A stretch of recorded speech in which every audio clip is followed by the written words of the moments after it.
Between 1901 and 1914, millions of Edwardian families welcomed revolutionary new inventions into their homes, bringing electricity, chemicals, and radioactive materials into their daily lives. These modern conveniences promised a bright new world of comfort and leisure.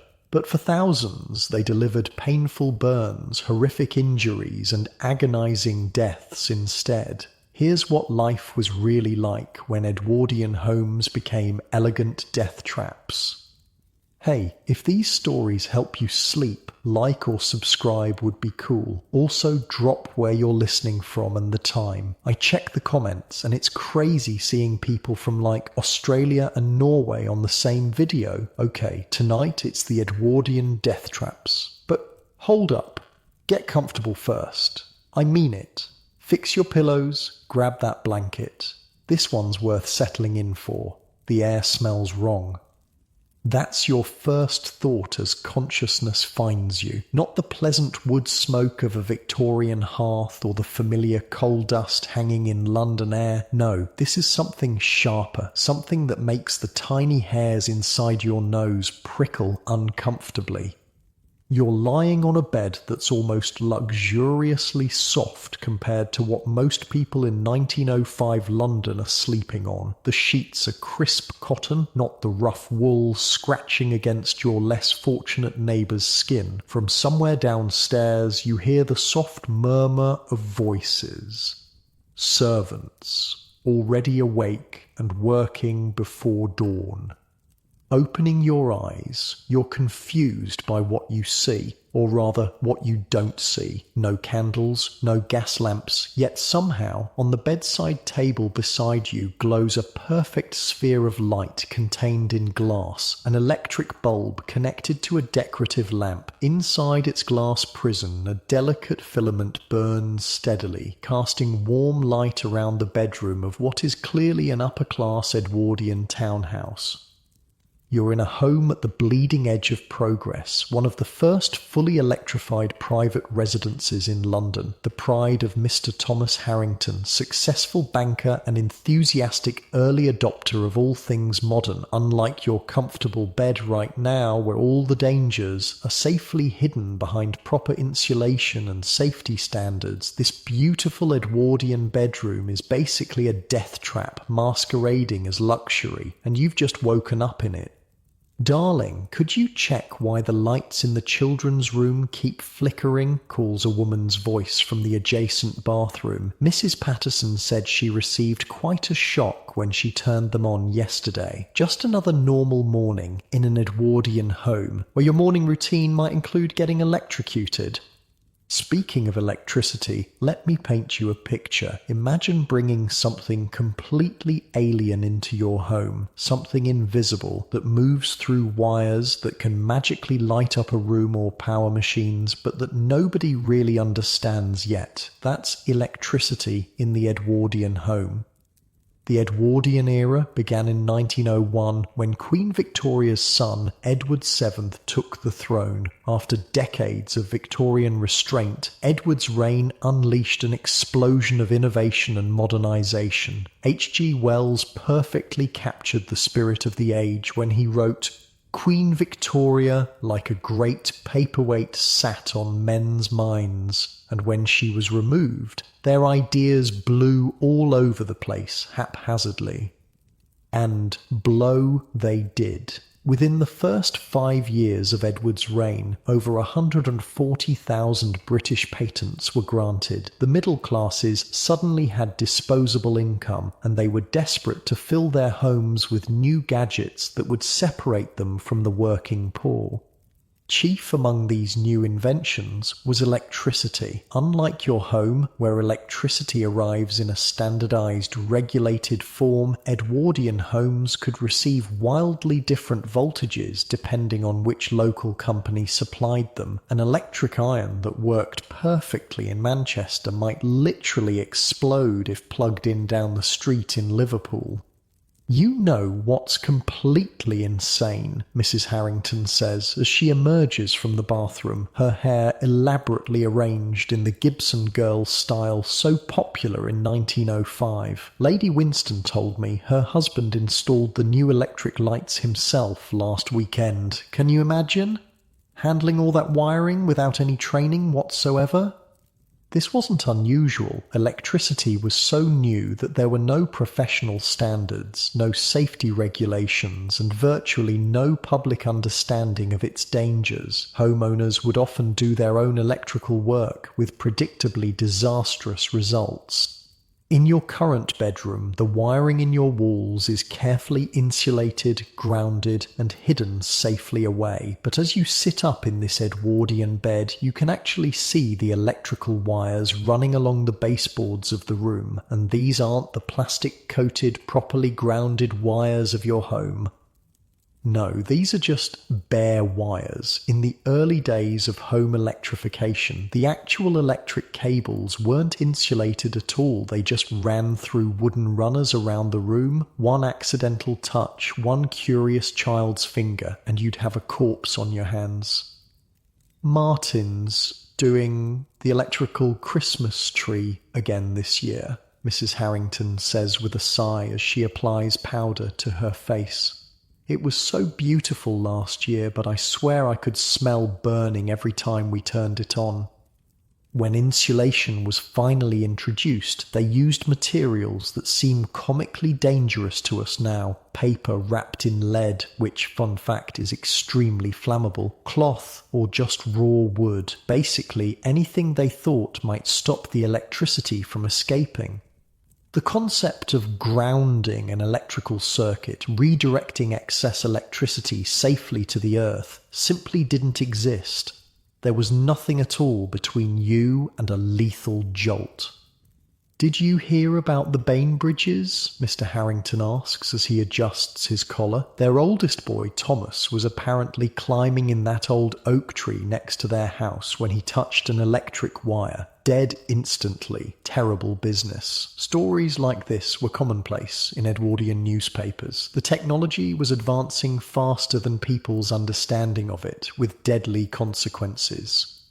You swing your legs over the side of the bed, your feet touching the cold wooden floor. From the other side of the house comes the sound of a door slamming, followed by a child's excited voice. "Father, father, the electrician is here with the new table lamp." This is where it gets really weird. Not content with just having overhead lighting and wall sconces, Edwardian homeowners wanted electricity everywhere, including, I'm not making this up, in their tablecloths. The Parkins illuminating tablecloth from 1902 is possibly the most insane invention of the early electrical era. It was an actual tablecloth with electrical wiring running through the fabric. Small lamps could then be plugged directly into the tablecloth itself, creating what manufacturers promised would be a magical dining experience. In reality, it was more like a death sentence waiting to happen. Imagine spilling a drink at dinner, only for the liquid to seep into your electrified tablecloth. The newspapers of the time were filled with reports of horrific injuries and deaths from these kinds of devices. I can't believe the Hendersons got one of those electric tablecloths, Mr. Harrington says, shaking his head. Absolute madness, though I must admit, it did look spectacular at their dinner party last week. Even traditional light fixtures became death traps. Since early homes only had light sockets, wall outlets hadn't been invented yet, people would use adapters to run multiple devices from a single light socket. The cook wants to use both the electric toaster and the kettle this morning, a maid says, popping her head into the bedroom. But I've already got the vacuum cleaner plugged into the adapter in the dining room. This practice led to what electrical engineers called Christmas trees, cascades of adapters all running from a single light socket, each one adding more load to a system never designed to handle it. The wires would overheat, melt through their primitive insulation, and start fires that could destroy entire homes in minutes. And here's where it gets worse. Many Edwardian homes were hybrid systems with both gas and electricity installed side by side. So not only did you have the risk of electrocution, but when the inevitable spark occurred, it could ignite leaking gas and cause catastrophic explosions. "Remember the Wilsons' house on Park Lane?" Mrs. Harrington says quietly. "Gone. Just gone. They say it was the gas pipe running too close to that new electric radiator they installed." You rise from the bed, careful not to touch any of the visible wiring as you make your way to the washstand. The porcelain basin is filled with fresh water, steam still rising from its surface where a servant must have placed it minutes ago. As you splash water on your face, you hear a sharp, crackling sound from the wall, followed by all the lights in the room going out. "Not again," sighs Mr. Harrington. "James," he calls out to a servant, "check the fuse box in the cellar." Modern homes have circuit breakers that automatically cut power when circuits are overloaded. Edwardian homes had rudimentary fuse boxes at best, and they frequently failed. Many homeowners, frustrated by constantly blowing fuses, would replace them with coins or other metal objects that wouldn't melt, effectively removing the one safety feature their electrical systems had. "Father, come quick." The voice of a young boy echoes up the stairs. "The Christmas tree is on fire." This was a common holiday occurrence in Edwardian homes. The first electric Christmas lights were invented in 1882 by Edward Johnson, an associate of Thomas Edison, but they were basically just exposed bulbs hanging from bare wires. By the Edwardian period, they had become popular among the wealthy, despite being incredibly dangerous. The lights generated intense heat, the wires were barely insulated, and they were often draped over highly flammable pine trees that had been sitting indoors drying out for weeks. It's a wonder every Christmas didn't end in tragedy. From downstairs comes the sound of shouting and the frantic splashing of water. You make your way to the landing, looking down to see servants rushing buckets of water to the smoking remains of a Christmas tree. "Not water, you fools," Mr. Harrington shouts. "You'll be electrocuted. Use sand." This was another deadly problem with early electricity. Few people understood that water conducts electricity, making electrical fires particularly dangerous to fight. Many would-be rescuers became victims themselves when they tried to douse electrical fires with water. In the midst of this chaos, a delivery boy arrives at the front door struggling under the weight of a large wooden crate. "Delivery for Mr. Harrington," he calls out. "Your new electric massage machine from Dr. Macora. If normal household appliances were dangerous, Edwardian personal care devices were in a league of their own. Electric massage machines, hair curlers, and even early exercise equipment were all powered by the same unregulated, unsafe electrical systems." The Edwardian period saw the birth of what we now call wellness technology, and it was every bit as dubious then as some of it is now. Electric vibrating machines promised to cure everything from headaches to constipation, all while plugged into those same dangerous light sockets. "Oh, my new massage machine!" Mrs. Harrington claps her hands excitedly. "The ladies at the club say it's marvellous for circulation. Plug it in, James." The unfortunate servant looks hesitantly at the still smoking Christmas tree before reluctantly taking the device and searching for an available light socket. Another area where electricity proved particularly hazardous was in the bathroom, a room that, for the first time, was beginning to feature running water alongside electrical appliances. The combination was as lethal as you'd expect. "Has anyone seen my electric hair curler?" calls the teenage daughter of the house from another room. "I left it plugged in by the bathtub." You cringe at the thought. Modern bathrooms have special GFCI outlets designed to prevent electrocution when water is present. Edwardian bathrooms had no such protection. Electric heaters, hair curlers, and even early blow dryers were used right next to bathtubs with no safety measures whatsoever. The bathroom was perhaps the most dangerous room in an Edwardian home, combining electricity with water in ways that regularly proved fatal. Newspaper reports frequently described people found dead in their bathtubs, electrocuted by nearby appliances that had fallen into the water or simply shorted out due to the humid environment. "I read the most awful story in the paper yesterday," Mrs. Harrington says, as the family gathers for breakfast. A woman in Manchester was found dead in her bath. Apparently, her electric heater fell in while she was bathing. "These things happen," Mr. Harrington replies casually, as if discussing the weather. "Price of progress, my dear." And that's really what it was about. Progress at any cost. The Edwardians were so enchanted with the possibilities of electricity that they were willing to accept the risks, or perhaps more accurately, they simply didn't understand the risks they were taking. As you sit down to breakfast, you notice even more electrical hazards in the dining room. The electric chandelier hanging over the table is connected to the ceiling by exposed wires. The electric toaster on the sideboard has a frayed cord, and there, in the corner, is an early electric heater with metal coils glowing red hot placed dangerously close to the curtains.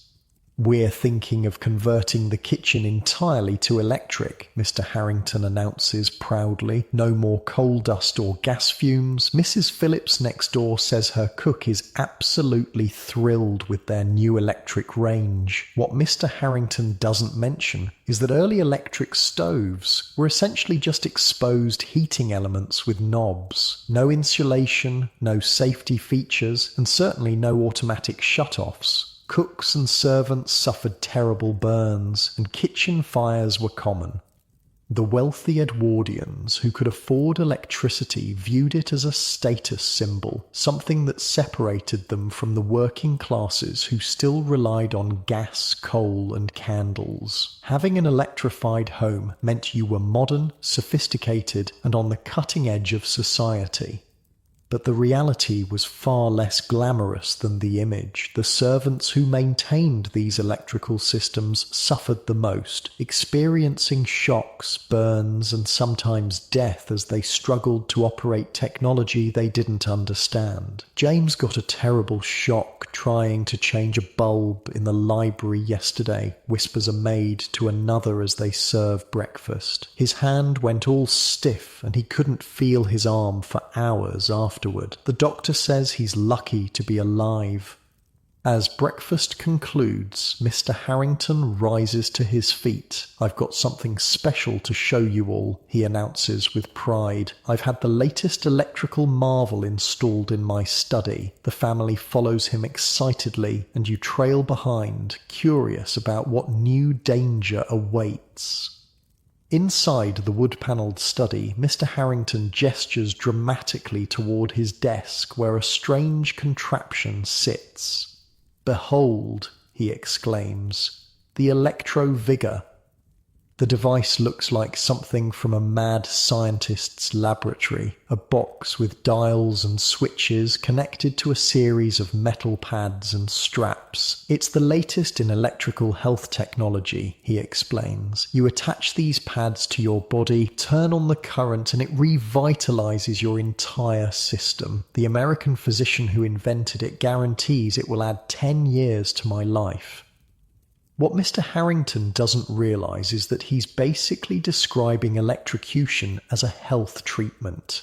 these therapeutic electrical devices were completely unregulated and often delivered dangerous shocks to users. Many caused burns, nerve damage, and in some cases, death. "I've been using it for a week now," Mr. Harrington continues, rolling up his sleeve to reveal an angry red burn on his arm. "The burn means it's working, drawing out the toxins, you see." The family nods appreciatively, completely unaware of the danger. This was typical of the era, a blind faith in technology and scientific treatments that were anything but scientific. As Mr. Harrington prepares to demonstrate the device, there's another electrical calamity. The study lights begin to flicker, then go out entirely. "James," Mr. Harrington calls irritably, "the fuses again." "I've already replaced them twice this morning, sir," comes the weary reply from the hallway. This was another common problem in Edwardian homes. The electrical systems were simply not designed to handle the ever-increasing number of devices being plugged into them. Fuses would blow constantly, leading many homeowners to use higher-rated fuses than their wiring could safely handle, or to bypass the fuse system altogether. "Just use a penny in the fuse box," Mr. Harrington instructs. "That'll keep it from blowing again." This dangerous practice, substituting coins for proper fuses, was alarmingly common and led to countless fires. The fuses were designed to blow when the current got too high, protecting the system from overheating. Bypassing them removed this protection. As the lights flicker back on, Mrs. Harrington checks her watch. "I'm late for my appointment with Dr. Fisher," she says. "He's going to treat my nerves with the new electric chair." She doesn't mean an execution device, of course, but rather another of the era's dubious electrical medical treatments. The electric chair she's referring to would send currents through the patient's body, supposedly treating everything from hysteria to digestive problems. Like most Edwardian electrical medical devices, it was based on pseudoscience at best and was often dangerous. But it was marketed as the pinnacle of modern medical technology, and wealthy patients flocked to try it. "And I'm off to the club," Mr. Harrington announces. "They've just installed electric lights in the billiards room. No more playing in that ghastly gaslight." As the family disperses for their daily activities, you're left alone in the house with the servants, who are now busily cleaning around all the dangerous electrical fixtures. "Mind the wires, Mary," an older maid instructs a younger one who's dusting near an exposed electrical connection. "Mrs. Simmons at Lord Blackwood's house was killed last month when her metal duster touched one of those." The casual way she says this, as if discussing the proper way to polish silver, is chilling. For the servant class, these new electrical dangers were just one more hazard in an already dangerous existence.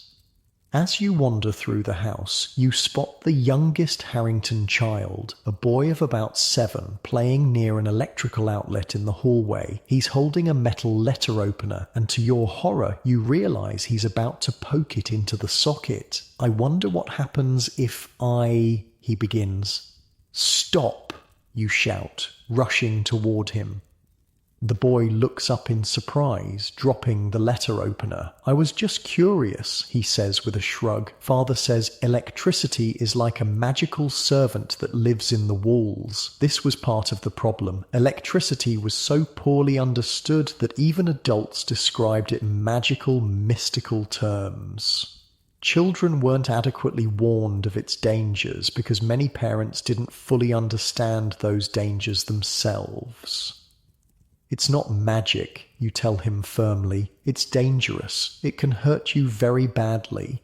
The boy looks skeptical. "Father says it's perfectly safe as long as you don't touch the wires, but how can something you can't see hurt you?" How indeed. This was the challenge of the early electrical age, teaching people to fear something invisible, something they couldn't smell, taste, or hear until it was too late.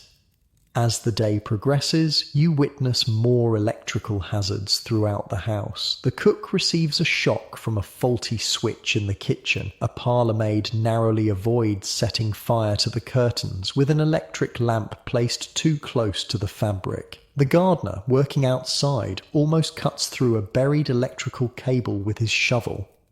Each incident is treated as a minor inconvenience, not the potentially fatal hazard it actually is. This casual attitude toward electrical danger was typical of the era, a time when people were still learning, often through tragic experience, the rules of electrical safety.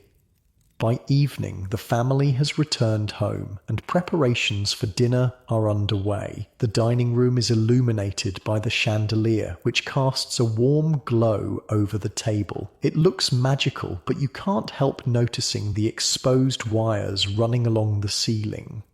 "We're having the Pembrokes over tomorrow," Mrs. Harrington tells her husband. "Should we use the electric tablecloth? Lady Pembroke hasn't seen it yet, and I know she'd be terribly impressed." "Absolutely," Mr. Harrington agrees, "and let's use the new electric candles too. The whole works." As they discuss their plans, you notice the youngest son sneaking back toward that same electrical outlet, his curiosity apparently undeterred by your earlier warning. This time you decide to follow the boy without intervening. Perhaps this is a teaching moment that needs to happen, though you'll step in before any real harm occurs. The boy approaches the outlet cautiously, looking around to make sure no one's watching. He's carrying a different metal object now, a small toy soldier with a sword extended. Just as he's about to insert it into the socket, a servant rounds the corner, sees what he's about to do, and shouts in alarm. "Master Henry, stop that this instant!" The boy jumps, dropping the toy. "I just wanted to see what would happen," he mutters. "What would happen," the servant says sternly, "is that you'd get a nasty shock, or worse. My cousin's boy did that with a knitting needle last year. Blew him clear across the room, it did. Never been right since." The servant picks up the toy and hands it back to the boy. "Electricity isn't a toy, Master Henry. It's dangerous, like fire, but worse because you can't see it." This was how electrical safety knowledge spread through Edwardian society, through stories of accidents and near misses passed from person to person like folk wisdom. There were no public safety campaigns, no educational programs in schools, just the accumulated knowledge of a society learning through trial and error. As evening falls and the family gathers for dinner, the dangers don't subside. If anything, they multiply. More lights are turned on, more appliances are used. The electrical system of the house groans under the strain. The lights keep dimming in the kitchen, a servant reports. Cook says she can hardly see to prepare the vegetables. "Tell her to turn off the electric kettle when she's using the stove," Mr. Harrington replies impatiently. "We can't have everything on at once." This was another common issue. Early home electrical systems simply weren't designed to handle multiple appliances running simultaneously. But as more electrical gadgets entered the home, families tried to use them all at once, with predictably dangerous results. Dinner is served under the glow of the electric chandelier. The family chatters excitedly about their day, oblivious to the potential dangers hanging quite literally over their heads. "I saw the most marvellous thing at Lady Westmer's today," Mrs. Harrington says as she delicately cuts her roast beef. "An electric piano. It plays itself. Can you imagine? We simply must get one. Perhaps for Christmas," Mr. Harrington agrees, eyeing his wine glass thoughtfully. "Though I do wonder where we'll put it. We're running out of places to plug things in." "Couldn't we have more of those adapter things?" his wife suggests. "The ones that let you plug multiple devices into one socket?" "Brilliant idea," Mr. Harrington exclaims, completely unaware that he's proposing to make their home even more dangerous. As the meal concludes and the family retires to the drawing room, a maid begins clearing the table. She accidentally knocks a glass of water onto the tablecloth, fortunately not the electric one, which is being saved for tomorrow's dinner party. Lucky that wasn't the special tablecloth, she mutters to another servant. Remember what happened at the Richardsons? The other servant nods gravely. All those burns and the fire, terrible business. Yet despite these dangers, the march of electrical progress continued unabated. The Edwardians were in love with the idea of a modern, electrified future, and they were willing to accept the risks that came with it. As the evening draws to a close, the family begins to retire to their bedrooms. Lights are switched off one by one, but the danger doesn't diminish. If anything, it increases as the family sleeps unaware of the potential hazards lurking in their walls. Mr. Harrington is the last to go upstairs. He makes his nightly rounds, checking that doors are locked and fires are out, but he pays no attention to the overloaded light socket in the hallway or the frayed wire on the lamp in his study. As he climbs the stairs, he passes you on the landing. "Remarkable thing, electricity," he says with a smile. "Changed everything, hasn't it? Makes you wonder what they'll come up with next."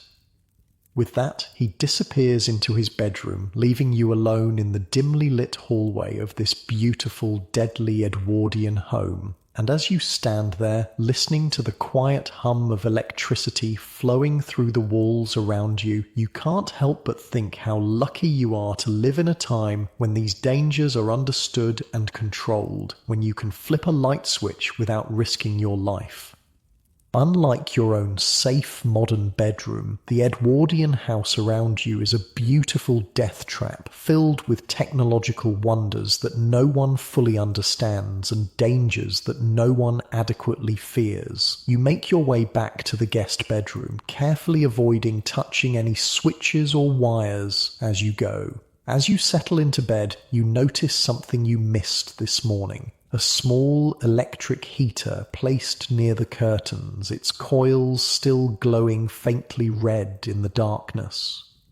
You get up and unplug it, just to be safe, because in an Edwardian home, safety was always an afterthought, if it was thought of at all. Progress came first, understanding second, and safety a distant third. Sounds a lot like the early days of social media, doesn't it?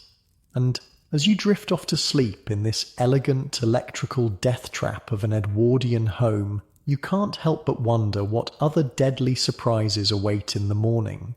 Morning arrives with the gentle rattle of a servant laying coal in the bedroom fireplace. Despite the Harringtons' modern electric lights, they still rely on traditional fires for warmth. The chill of the early morning seeps through the elegant wallpaper, reminding you that Edwardian luxury has its limits. "Will you be joining the family for breakfast, sir?" the maid asks, keeping her eyes respectfully downcast. "Mrs. Harrington mentioned you might like to see the new icebox that arrived yesterday." Ah yes, the infamous Edwardian refrigerator, another marvel of modern technology that's just as likely to kill you as it is to keep your butter from melting. You dress quickly, curious about this latest addition to the Harringtons' collection of deadly conveniences. As you descend the grand staircase, you notice a workman struggling to maneuver an enormous wooden cabinet through the front door. "Careful with that," Mr. Harrington supervises, from a safe distance. "It cost more than your yearly wage." The workman's face reddens with the effort, sweat beading on his forehead despite the cool morning air. "Yes, sir. Very delicate, sir." What they're wrestling with is the pride of the Edwardian kitchen, a state-of-the-art refrigerator, though nothing like the sleek appliance humming quietly in your kitchen at home. This monstrosity looks like a piece of furniture that swallowed a scientific laboratory. "Isn't she a beauty?" Mr. Harrington beams, patting the side of the wooden cabinet as the workmen finally position it in the kitchen. The very latest model uses ammonia as the refrigerant, absolutely cutting edge. The cook eyes the machine suspiciously, keeping a safe distance. "And you're sure this thing is safe, sir? Mrs. Pemberton down the street had one explode last month, took out half her kitchen wall." Mr. Harrington waves away her concern. "Progress always has its little accidents, Mrs. Brown. Can't make an omelette without breaking a few eggs, what?" Little accidents. That's a fun way of describing the lethal reality of early refrigeration technology. Unlike your fridge at home, which uses sealed refrigerant systems and electric motors, these early cooling machines were basically bombs waiting to go off. "So how exactly does this work?" you ask, approaching the imposing cabinet cautiously. Mr. Harrington's chest swells with pride. "Allow me to demonstrate, James. Fetch the engineer." While we wait for the engineer to appear, let me tell you about the absolute horror show that was early refrigeration. Food preservation was a major issue in Edwardian times. Before mechanical refrigeration, people relied on ice harvested from lakes and rivers in winter, stored in insulated ice houses, and distributed throughout the year. "Did I ever tell you about the Great Ice Famine of 1890? Mr. Harrington asks, leaning against the kitchen counter. Terrible business. Warm winter meant no ice harvest. By August, people were dying from food poisoning left and right. Couldn't keep anything fresh. It's not an exaggeration. Food spoilage was a deadly serious issue in the Edwardian period. Without reliable refrigeration, meat turned rancid, milk soured, and vegetables rotted, all harbouring bacteria that could cause serious illness or death. The engineer arrives, a serious-looking man with oil-stained hands and a wary respect for the machine he's about to explain. He opens a panel at the back of the refrigerator, revealing a complex system of pipes, valves, and containers. "Now, sir," he begins, "this model uses a compression cycle with ammonia as the refrigerant. The motor here compresses the gas, which heats up. Then it cools in these condensing coils, turning to liquid. The liquid passes through this expansion valve, which drops the pressure, causing the liquid to evaporate and cool rapidly." "Fascinating," Mr. Harrington exclaims, though it's clear he doesn't fully understand.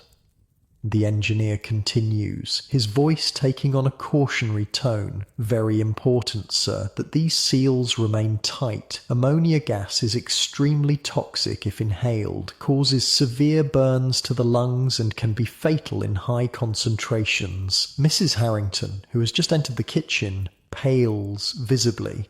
"Fatal? You didn't mention that when you ordered it, Thomas." "All the best refrigerators use ammonia, my dear," Mr. Harrington assures her, "or methyl chloride or sulfur dioxide. Perfectly safe as long as it stays in the pipes. That's a pretty big as long as, considering these machines were hand-built with rubber seals and soldered joints that frequently leaked. The refrigerant gases he's casually listing off are nightmarishly dangerous. Let's take ammonia. If you've ever used ammonia-based cleaning products, you know how the fumes can make your eyes water and your throat burn. Now imagine that concentrated 100 times and leaking into your kitchen in the middle of the night. Ammonia gas causes immediate burning of the eyes, nose, throat, and respiratory tract. In high concentrations, it causes pulmonary edema. Your lungs fill with fluid, and you essentially drown in your own secretions.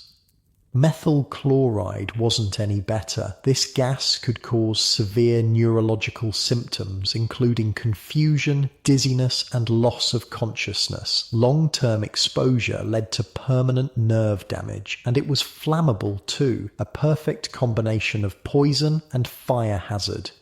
Then there was sulfur dioxide, which forms sulfurous acid on contact with the moist tissues of your eyes and lungs. Imagine having acid dumped directly into your respiratory system. That's what breathing sulfur dioxide feels like. "What's that noise it's making?" Mrs. Harrington asks nervously, as the refrigerator emits a low, ominous hum.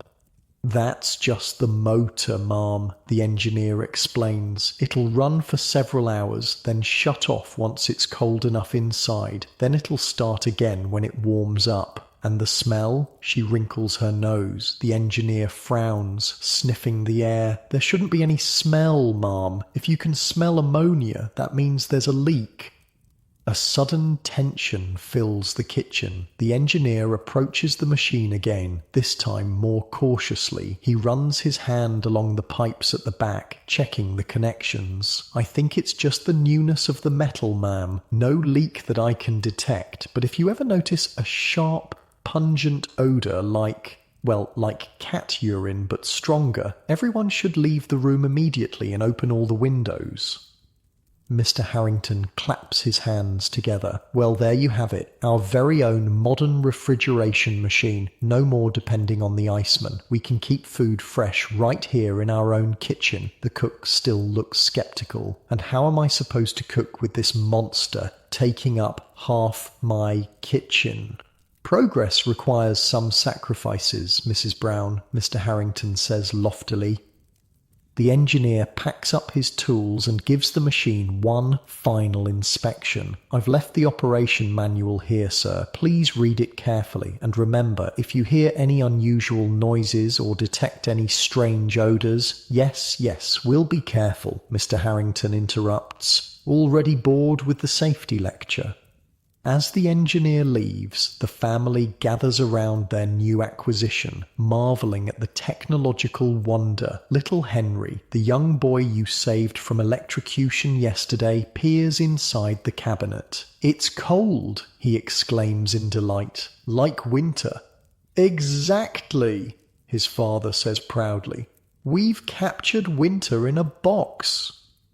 But what they've actually captured is a toxic gas under pressure, contained by rudimentary technology in the heart of their home. Your modern refrigerator uses sealed systems and safer refrigerants. Theirs is basically a time bomb with butter inside. After breakfast, you join Mr. Harrington in his study, where he's excitedly unwrapping another new appliance, an electric fan.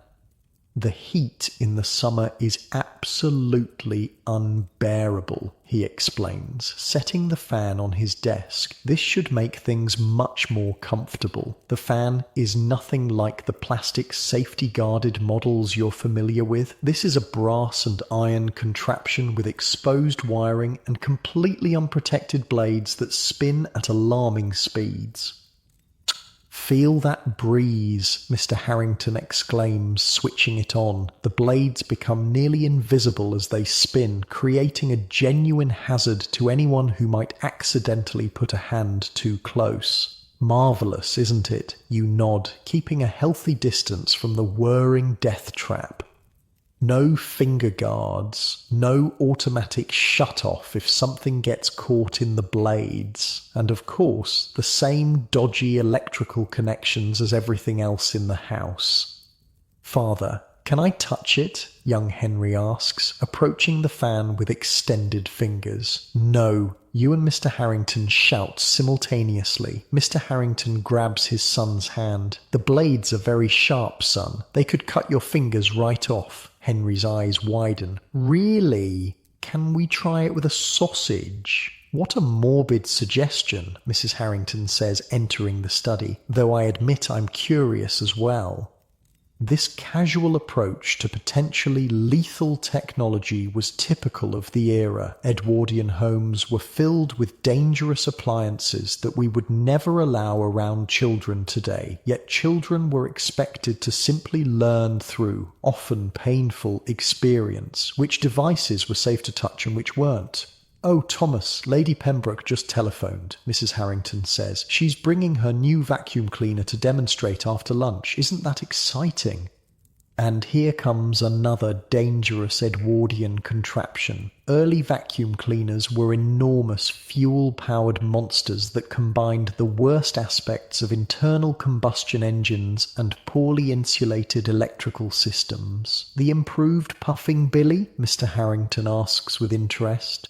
"I hear it's quite revolutionary." Yes, though apparently it takes 2 footmen to operate it, Mrs. Harrington replies, and she mentioned something about keeping buckets of sand nearby just in case. In case of what, you might wonder? Well, early vacuums had a tendency to backfire, overheat, or simply burst into flames. The first models weren't even electric. They used gasoline engines that would literally be running inside your house, spewing exhaust fumes and presenting a constant fire hazard. By lunchtime, the house is abuzz with activity. Servants are preparing for Lady Pembroke's visit, and the new refrigerator in the kitchen has reached its operating temperature. Cook says we can have ice cream for dessert today, Henry says excitedly as you take your seat at the dining table. The icebox made it, Mrs. Harrington smiles proudly. Our first refrigerated dessert. Isn't technology wonderful? You're about to reply when a loud hissing sound comes from the kitchen, followed by a scream and the sound of breaking glass. Mr. Harrington jumps to his feet. What the devil? The family rushes to the kitchen to find the cook standing by the open window, gasping for breath, while a maid lies unconscious on the floor. A thin, barely visible vapour is seeping from the back of the refrigerator. Ammonia leak, you shout, recognising the acrid smell. Everyone out now. Mr. Harrington doesn't hesitate. He scoops up the unconscious maid while you grab young Henry, and the family evacuates to the garden. James, open all the windows in the house, Mr. Harrington orders the butler, and telephone for the engineer immediately. As servants rush to ventilate the house, you check on the maid. She's breathing, but shallowly, her face flushed and her eyes watering even in unconsciousness. She needs a doctor, you tell Mr. Harrington. Ammonia can cause serious lung damage. Mrs. Harrington is pale with shock. I thought you said it was safe, Thomas. It is safe, he insists, though with less conviction than before. Just a minor mechanical issue, I'm sure. This wasn't an uncommon scene in Edwardian homes that adopted early refrigeration technology. Refrigerant leaks caused countless injuries and deaths. The gases used were chosen for their thermodynamic properties, with almost no consideration for human safety.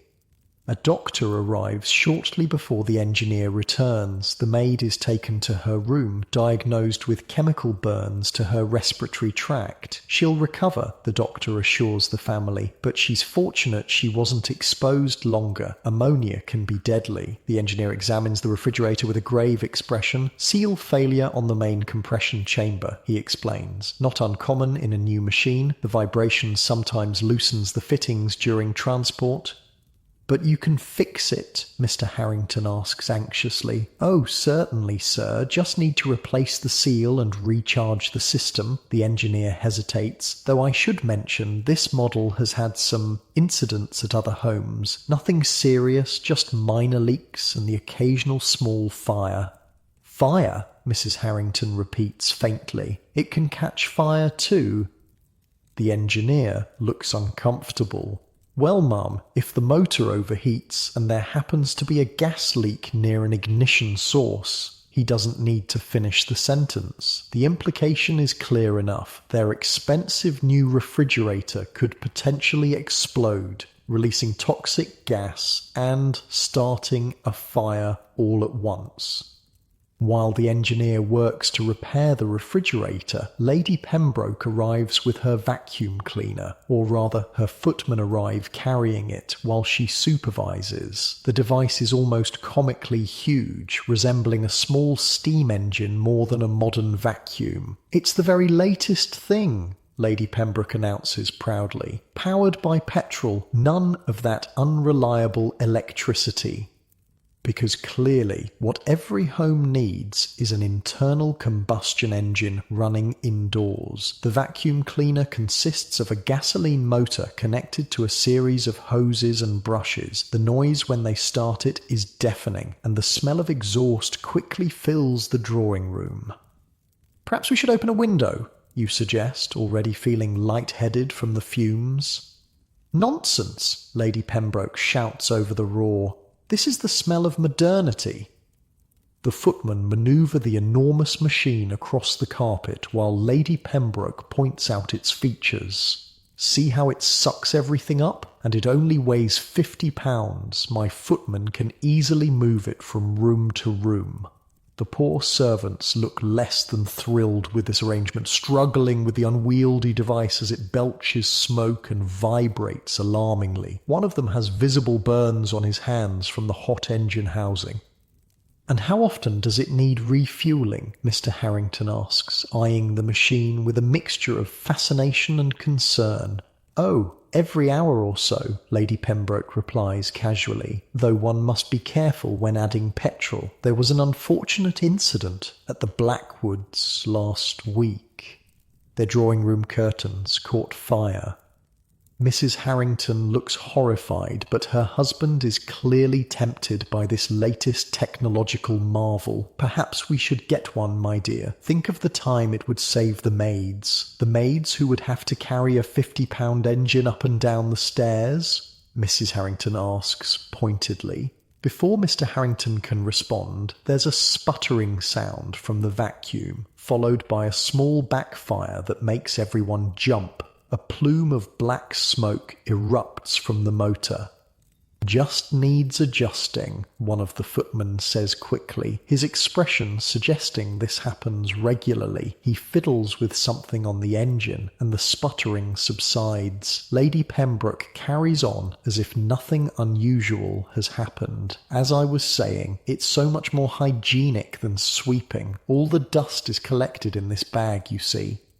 The bag in question appears to be made of some flammable fabric and is positioned directly above the hot engine. You make a mental note of the nearest exit, just in case. After the vacuum demonstration concludes, mercifully without any fires or explosions, the conversation over tea turns to other modern appliances that are transforming Edwardian homes.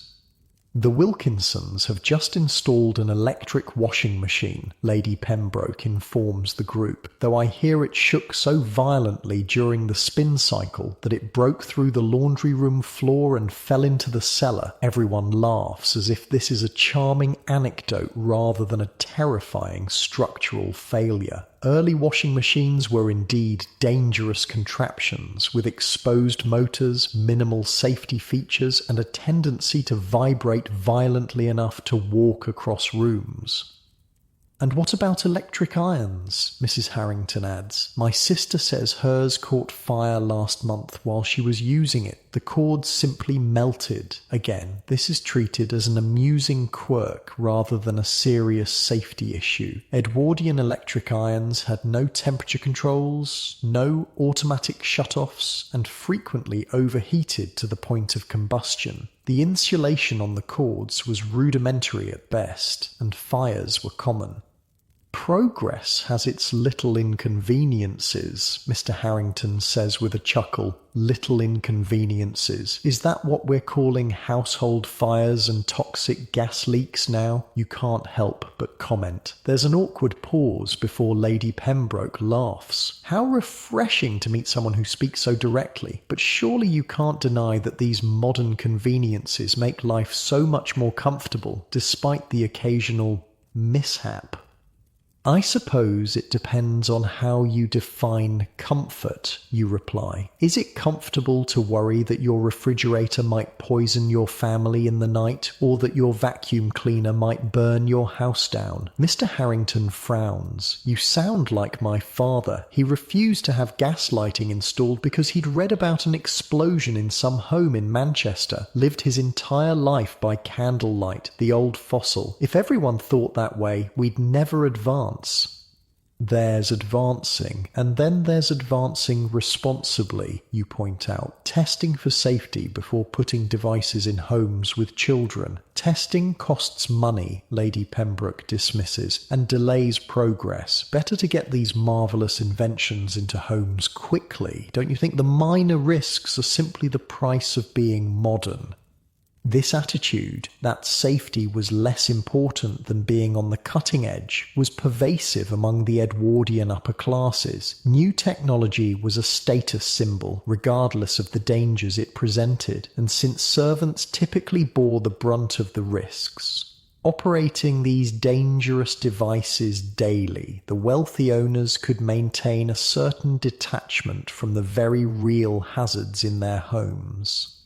As evening approaches, the engineer finally completes his repairs on the refrigerator. "Good as new, sir," he assures Mr. Harrington, "though I'd recommend having it serviced monthly, just to be safe." Mr. Harrington nods absently, already focused on his next technological acquisition.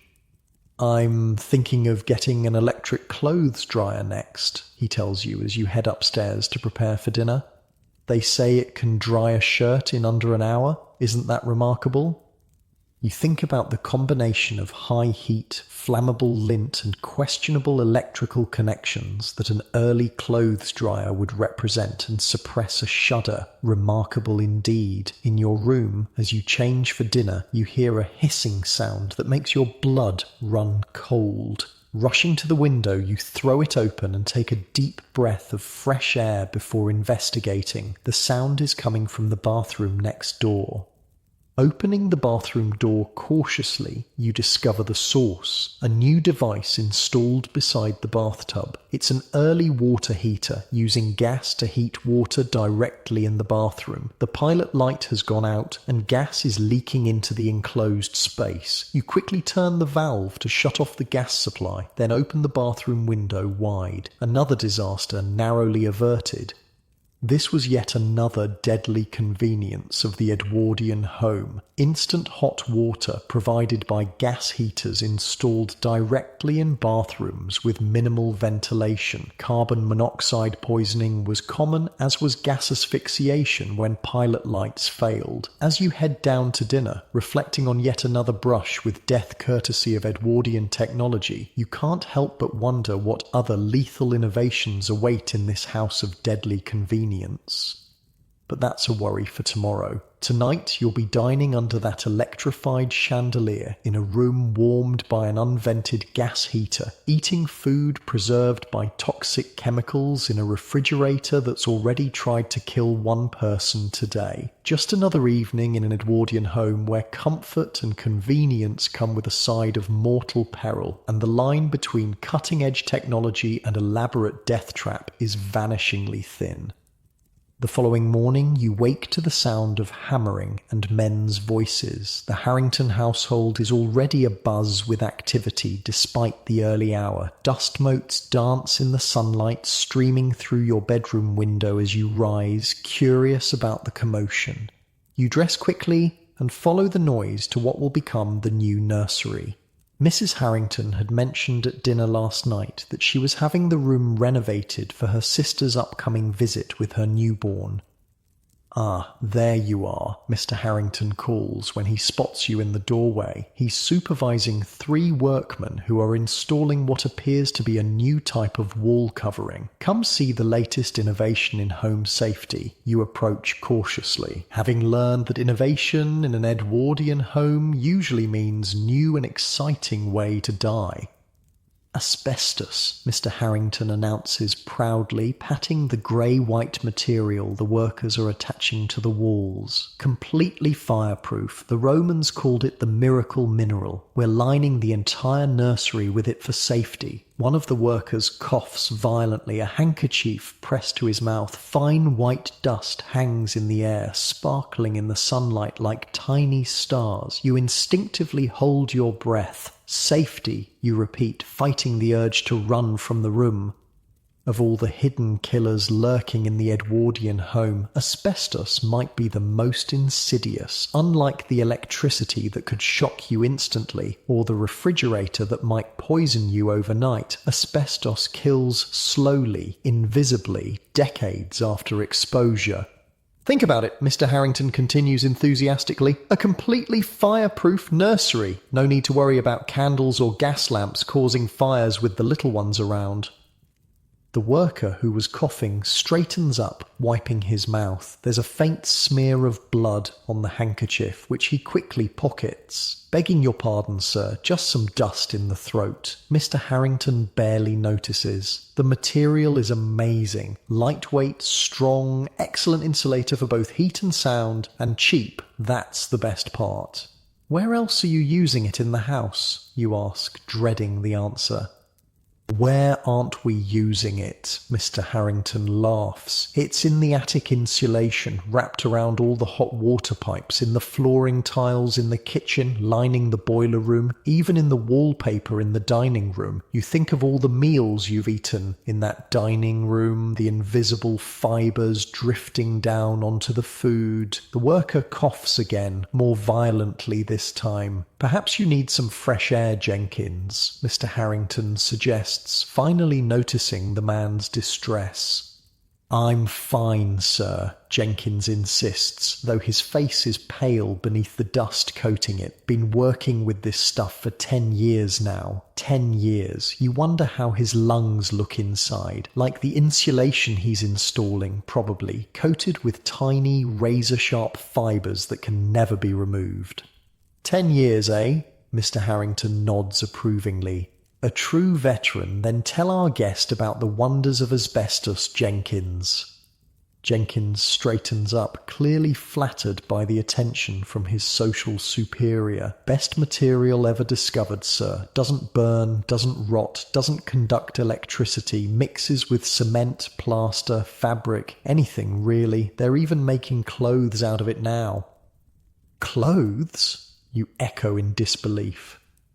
"Oh yes," Mr. Harrington confirms. "Fireproof suits for firefighters, aprons for factory workers dealing with heat. Marvellous stuff. I'm having an asbestos smoking jacket made, actually. No more worries about stray embers from my pipe." The worker named Jenkins suddenly doubles over in another coughing fit, this one worse than before. He staggers toward the door, waving off assistance from his colleagues. "I just need some air," he gasps, pushing past you into the hallway. Mr. Harrington shakes his head. "Poor fellow probably has the consumption. It's rampant among the working classes, you know. Terrible diet, overcrowded housing. No wonder their health suffers." The cruel irony of his statement hangs in the air along with the asbestos fibres. Jenkins doesn't have tuberculosis. He's dying from the miracle mineral he's been handling for a decade.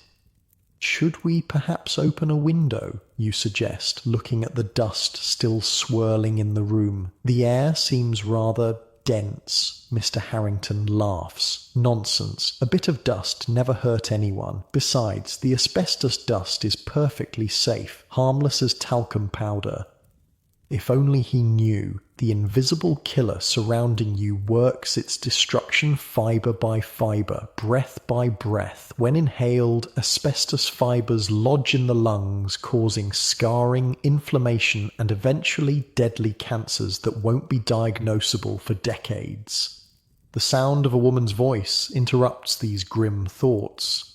Mrs. Harrington appears in the doorway, her face lighting up at the sight of the renovations. "Oh, it's coming along splendidly," she exclaims, "and we're using the very best materials, I see. Nothing but the finest for my little niece." One of the remaining workers beams at this recognition. "Yes, ma'am, this here's the top-grade white asbestos from Canada. Costs a pretty penny, but worth every shilling for the little one's safety." Mrs. Harrington nods approvingly, then turns to you. "Isn't it wonderful? The nursery will be completely fireproof. Such peace of mind for my sister."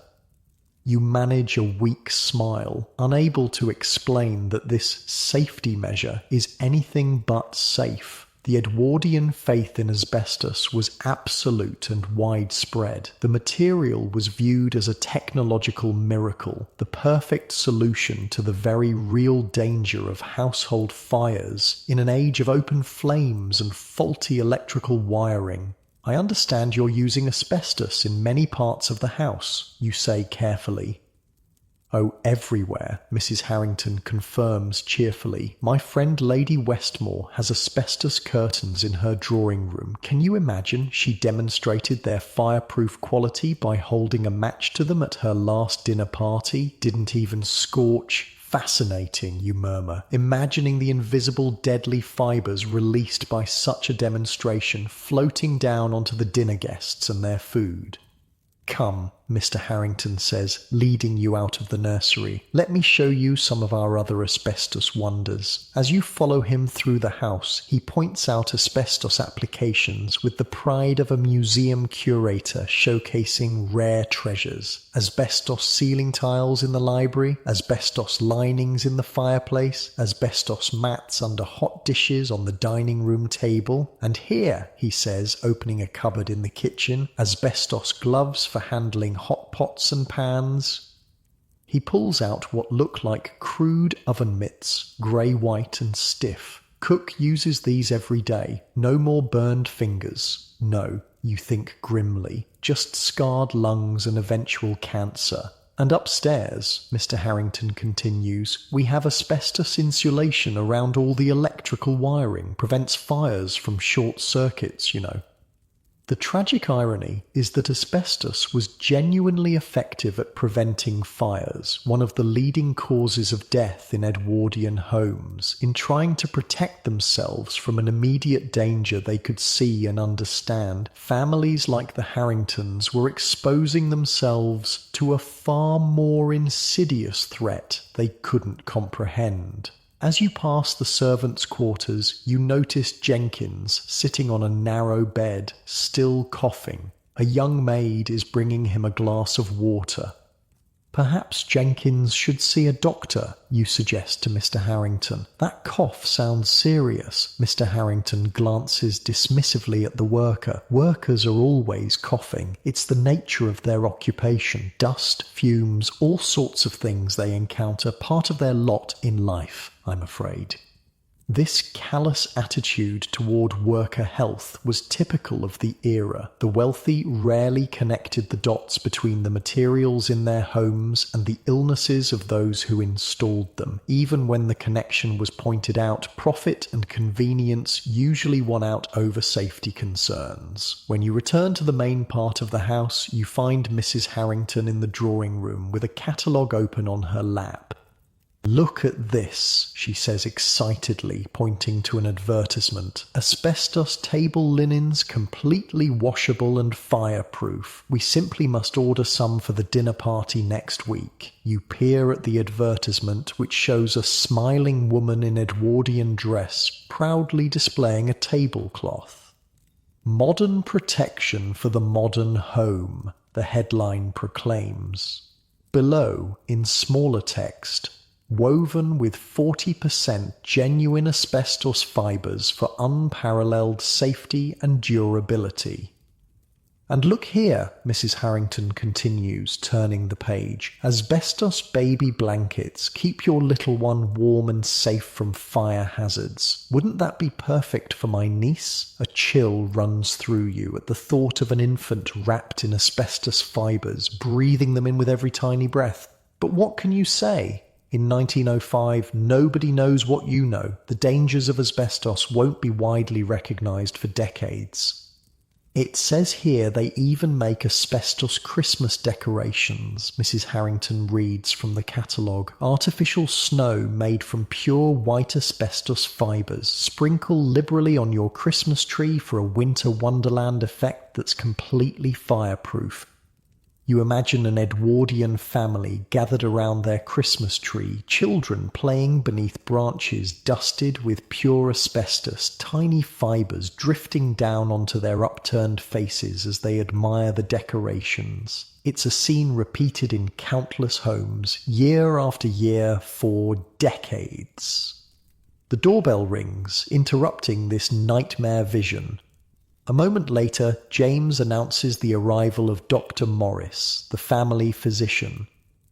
Ah, right on time, Mr. Harrington says. I asked Dr. Morris to stop by and check on Jenkins, just to set your mind at ease, he adds with a wink to you. Dr. Morris is a portly, bewhiskered man with the confident manner of someone rarely contradicted. He greets the Harringtons warmly before being led to the servants' quarters to examine the ailing worker. While he's gone, Mrs. Harrington returns to her catalogue, circling items for future purchase. Asbestos theatre curtains, asbestos ironing board covers, oh, and look, asbestos toothpaste for a polished smile that resists heat and decay. How clever. You suppress a groan, wondering if there's anything the Edwardians won't add asbestos to. The answer, you know from history, is no. The miracle mineral found its way into thousands of products, from cigarette filters to talcum powder to the fake snow used in The Wizard of Oz. Dr. Morris returns looking grave. The man should rest for a few days, he informs Mr. Harrington. His lungs sound quite congested. What's the diagnosis? Mr. Harrington asks. Early pneumoconiosis, I suspect, the doctor replies. Dust in the lungs, common among miners, stonemasons, and increasingly, I find, among those who work with asbestos. Mr. Harrington frowns. You're not suggesting the asbestos is causing his condition? Dr. Morris hesitates, clearly unwilling to directly contradict his wealthy patient. There have been some observations in medical journals, nothing conclusive of course, but there are reports of lung disease among asbestos workers dating back to Roman times. Roman times! Mr. Harrington scoffs. Next you'll be telling me the Romans had automobiles. No, it's much more likely poor Jenkins has the consumption, or perhaps he smokes too much. The doctor nods, unwilling to press the point. Quite possibly. In any case, rest is prescribed, and perhaps a different assignment when he returns to work, something less dusty. After the doctor leaves, Mr. Harrington dismisses the incident entirely. Doctors see problems everywhere these days, always inventing new diseases with fancy names. In my father's time, there were only about 5 illnesses a person could get, and most of them were cured by fresh air and whiskey. But if there's a chance the asbestos is dangerous, you venture carefully, mightn't it be prudent to take some precautions? Perhaps the workers could wear masks. Mr. Harrington laughs. Masks? They'd look ridiculous. Besides, asbestos has been used for thousands of years. The Romans wove it into their tablecloths. If it were dangerous, don't you think someone would have noticed by now? This was the core of the problem. The lag time between asbestos exposure and disease development, often 20 to 50 years, made it nearly impossible for people to connect cause and effect. Workers might handle asbestos for decades before developing symptoms, by which time they'd been exposed to countless other potential hazards. The few doctors who did raise alarms were largely ignored or dismissed, their concerns buried under the weight of industry propaganda and genuine enthusiasm for a material that seemed to solve so many problems. Young Henry bounds into the room, interrupting your thoughts. Father, the men are making snowballs in the nursery. May I play too? Snowballs? Mrs. Harrington repeats, confused. In June? Not real snow, dear, Mr. Harrington explains. They're probably rolling up excess asbestos for disposal. No, Henry, that's not for playing. It's building material. The boy looks disappointed, but accepts this explanation. As he leaves, you notice white dust on his hands and clothes from merely being in the vicinity of the renovation work. Should Henry be going near the construction area at all, you ask, trying to keep your voice casual? The dust gets everywhere. Mrs. Harrington looks momentarily concerned. I hadn't thought of that. The dust does make rather a mess. Perhaps we should keep him away until the work is complete, just to keep his clothes clean. An excellent idea, you agree, relieved to have found a way to protect the boy, even if it's for the wrong reasons. After lunch, the family decides to take a drive in their new automobile, a welcome respite from the asbestos-filled house. As you're preparing to leave, one of the maids approaches Mrs. Harrington timidly, begging your pardon, ma'am, but I was wondering if we might open some windows while cleaning today. The dust from the nursery work is settling everywhere, and it's ever so difficult to breathe while dusting. Mrs. Harrington considers this. I suppose that would be acceptable, as long as you close them before we return. We don't want the house cooling down. Thank you, ma'am, the maid says, curtsying. As she turns to leave, you notice her handkerchief has the same faint blood spots as Jenkins did.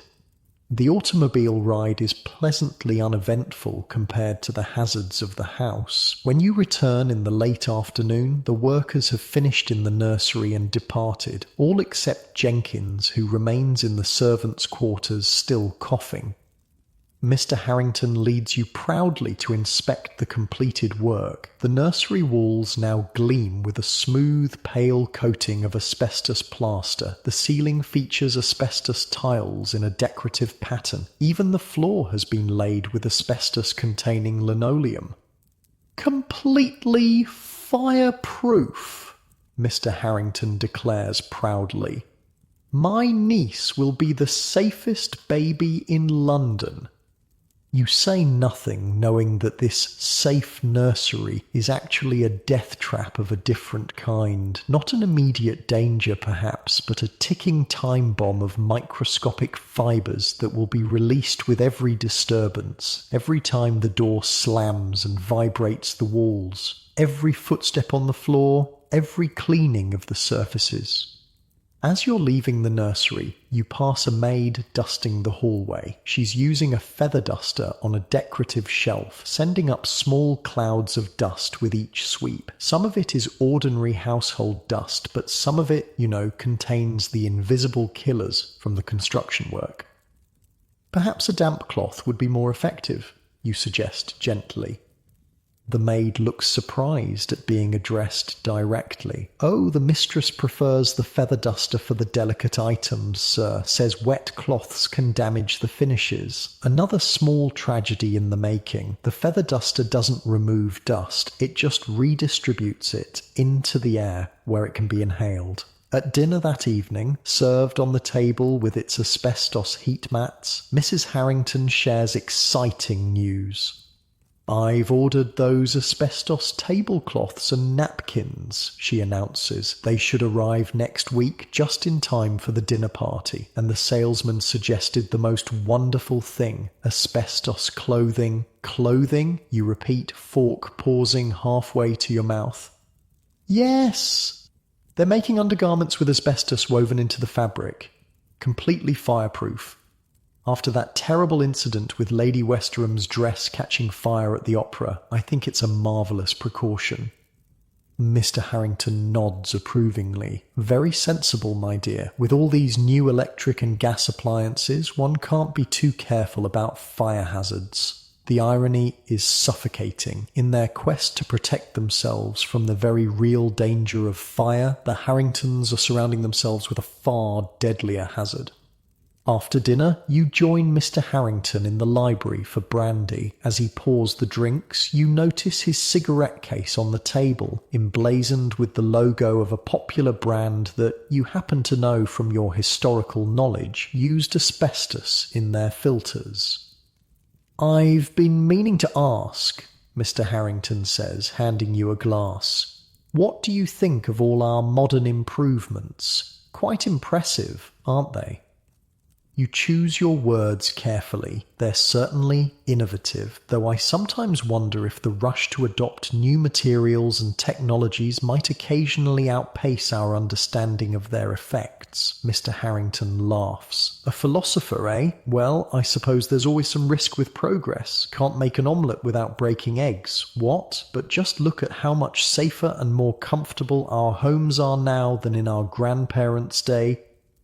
Safer in some ways, perhaps. The risk of fire, a terrifying and immediate danger in an era of open flames and flammable building materials, was genuinely reduced by asbestos. But at what cost? Later that night, as you prepare for bed, you notice something on your nightstand that wasn't there before. A small gift box with a card from Mrs. Harrington. Inside is a pair of sleeping gloves lined with, what else? Asbestos. For toasty, warm hands on cold nights, the card reads, the very latest in fireproof comfort. You place the gloves carefully back in their box, unwilling to touch them more than necessary. Then you open your window wide, despite the evening chill, and take several deep breaths of the relatively clean London air. In your comfortable bed at home, you don't have to worry about invisible killers lurking in your walls, your floors, your ceiling, but in this Edwardian house, they're everywhere, woven into the fabric of daily life, celebrated as miracles of modern science, invited in with open arms by families who have no idea what they're really bringing home.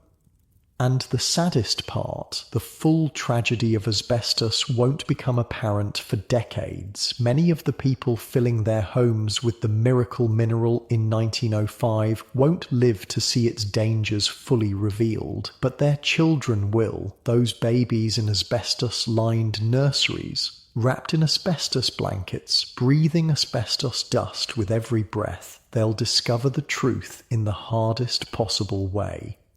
As you drift off to sleep, you can still hear Jenkins coughing in the servants' quarters, a ghostly reminder of the hidden killer that has already claimed its first victim in this house, the first of many, though the Harringtons will likely never make the connection. Tomorrow will bring new wonders and new hazards in this Edwardian home, but for now, with your window open to the night air, you can at least breathe easily, even as you wonder what other invisible dangers might be lurking in the marvellous modern conveniences all around you.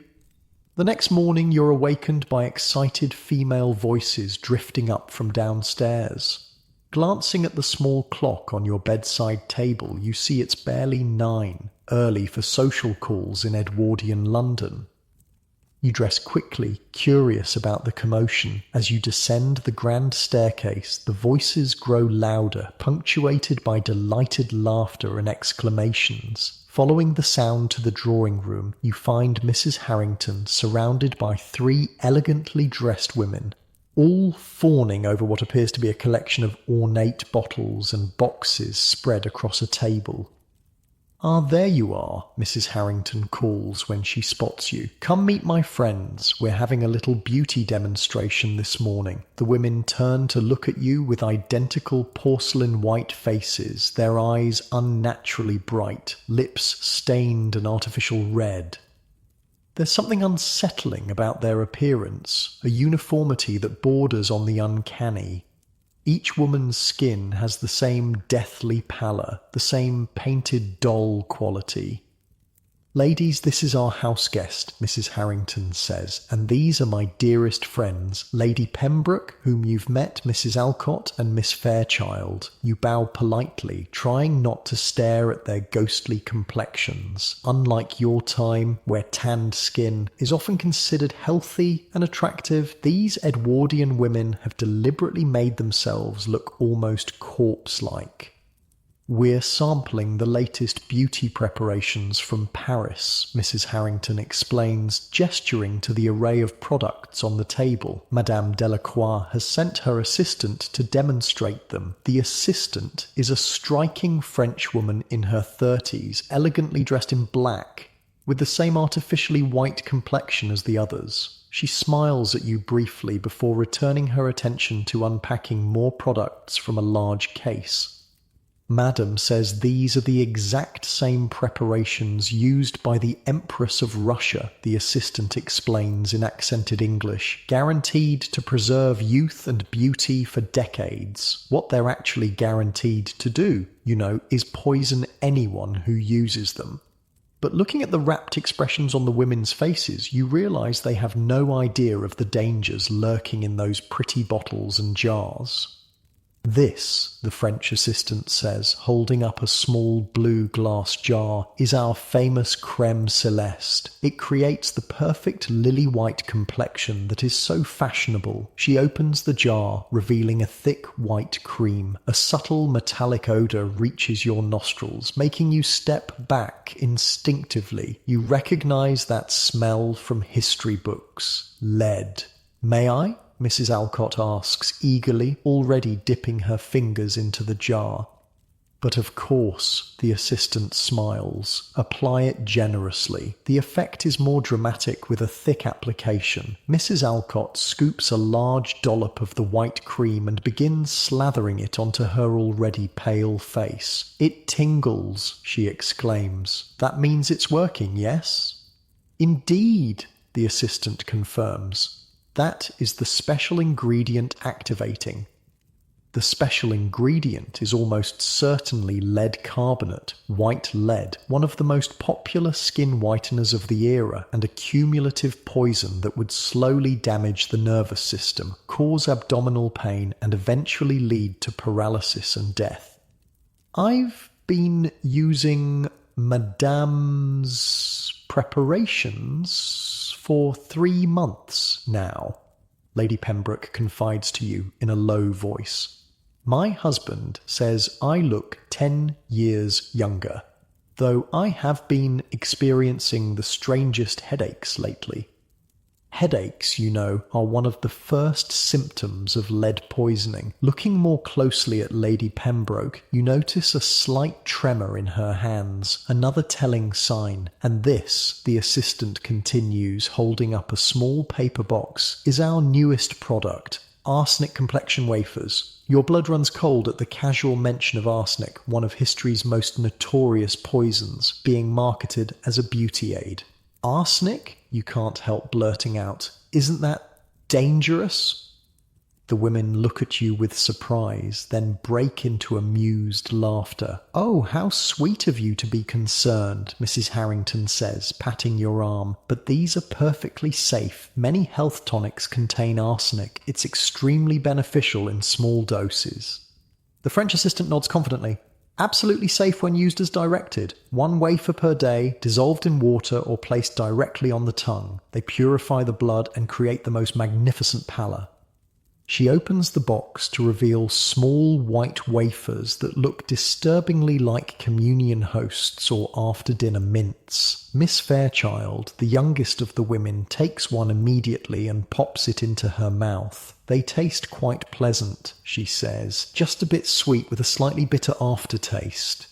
That aftertaste is literally poison. Arsenic, once ingested, will begin to disrupt cellular functions throughout her body. With regular use, it will build up in her system, causing a range of symptoms from hair loss to skin lesions to eventual organ failure. The results are truly remarkable, the assistant continues, turning to a portable mirror on the table. Observe my own complexion, achieved entirely with Madame's products.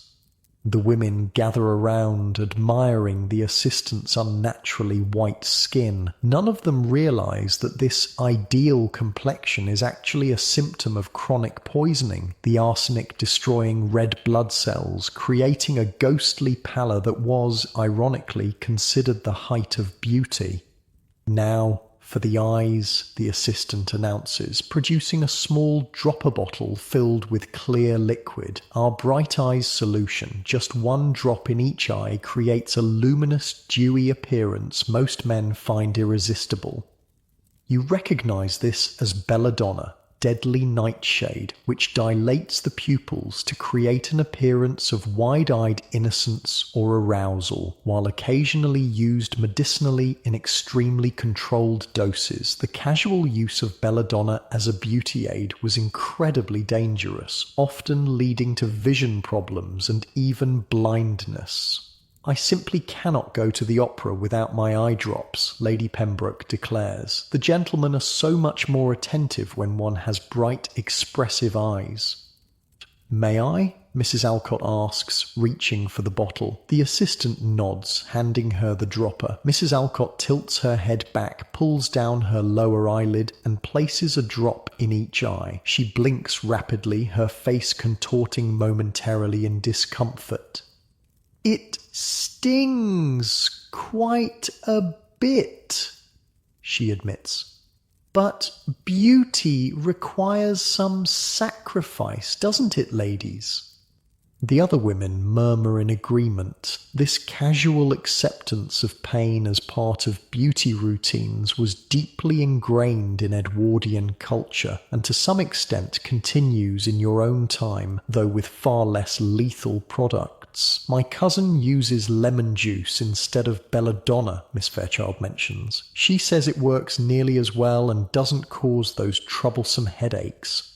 "Or lemon juice?" Mrs. Harrington scoffs. "How provincial, one might as well use kitchen scraps as beauty aids. No, Madame's preparations are the finest in Europe. Royal families use them exclusively." The assistant beams at this endorsement and continues her demonstration.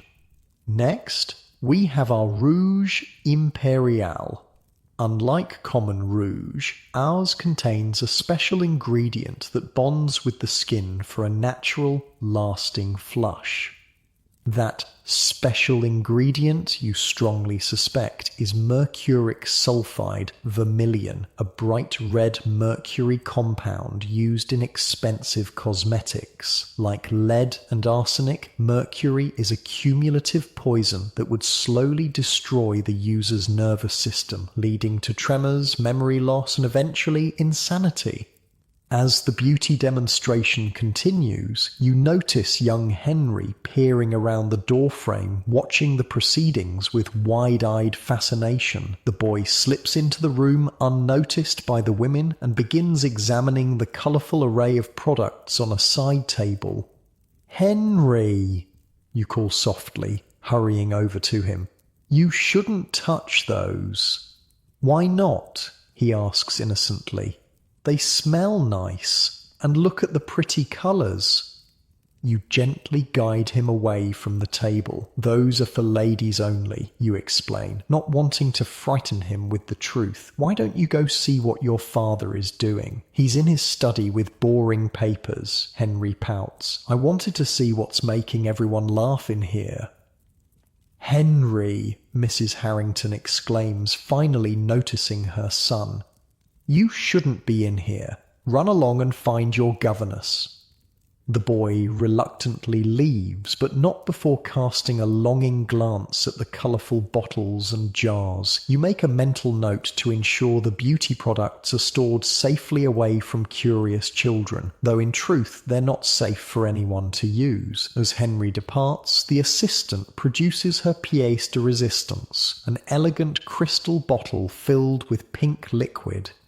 "This," she announces with reverence, "is Madame's eternal jeunesse, eternal youth, our most exclusive preparation containing a special radium extract that energizes the skin cells from within." Your heart sinks. Radium, possibly the most dangerous substance in the Edwardian beauty arsenal, and one they knew even less about than lead, arsenic, or mercury. "Radium?" Miss Fairchild asks, sounding impressed but uncertain. "Isn't that the glowing substance discovered by Madame Curie?" "The very same," the assistant confirms proudly. "The most advanced scientific discovery of our age, now harnessed for beauty. It literally brings light and energy to the complexion from within." She doesn't mention, of course, that radium is highly radioactive and will cause radiation burns, hair loss, anemia, bone cancer, and eventually death. The Edwardian fascination with radium, which would continue for decades, was one of the most tragic examples of embracing a new substance without understanding its dangers. "It's terribly expensive," Mrs. Harrington explains to her friends, "but worth every penny. I've been using it for a month now, and I'm certain my complexion has improved dramatically. Thomas even commented on my glow last week." The tragic irony is that she probably was glowing, literally, as the radium destroyed her skin cells and DNA.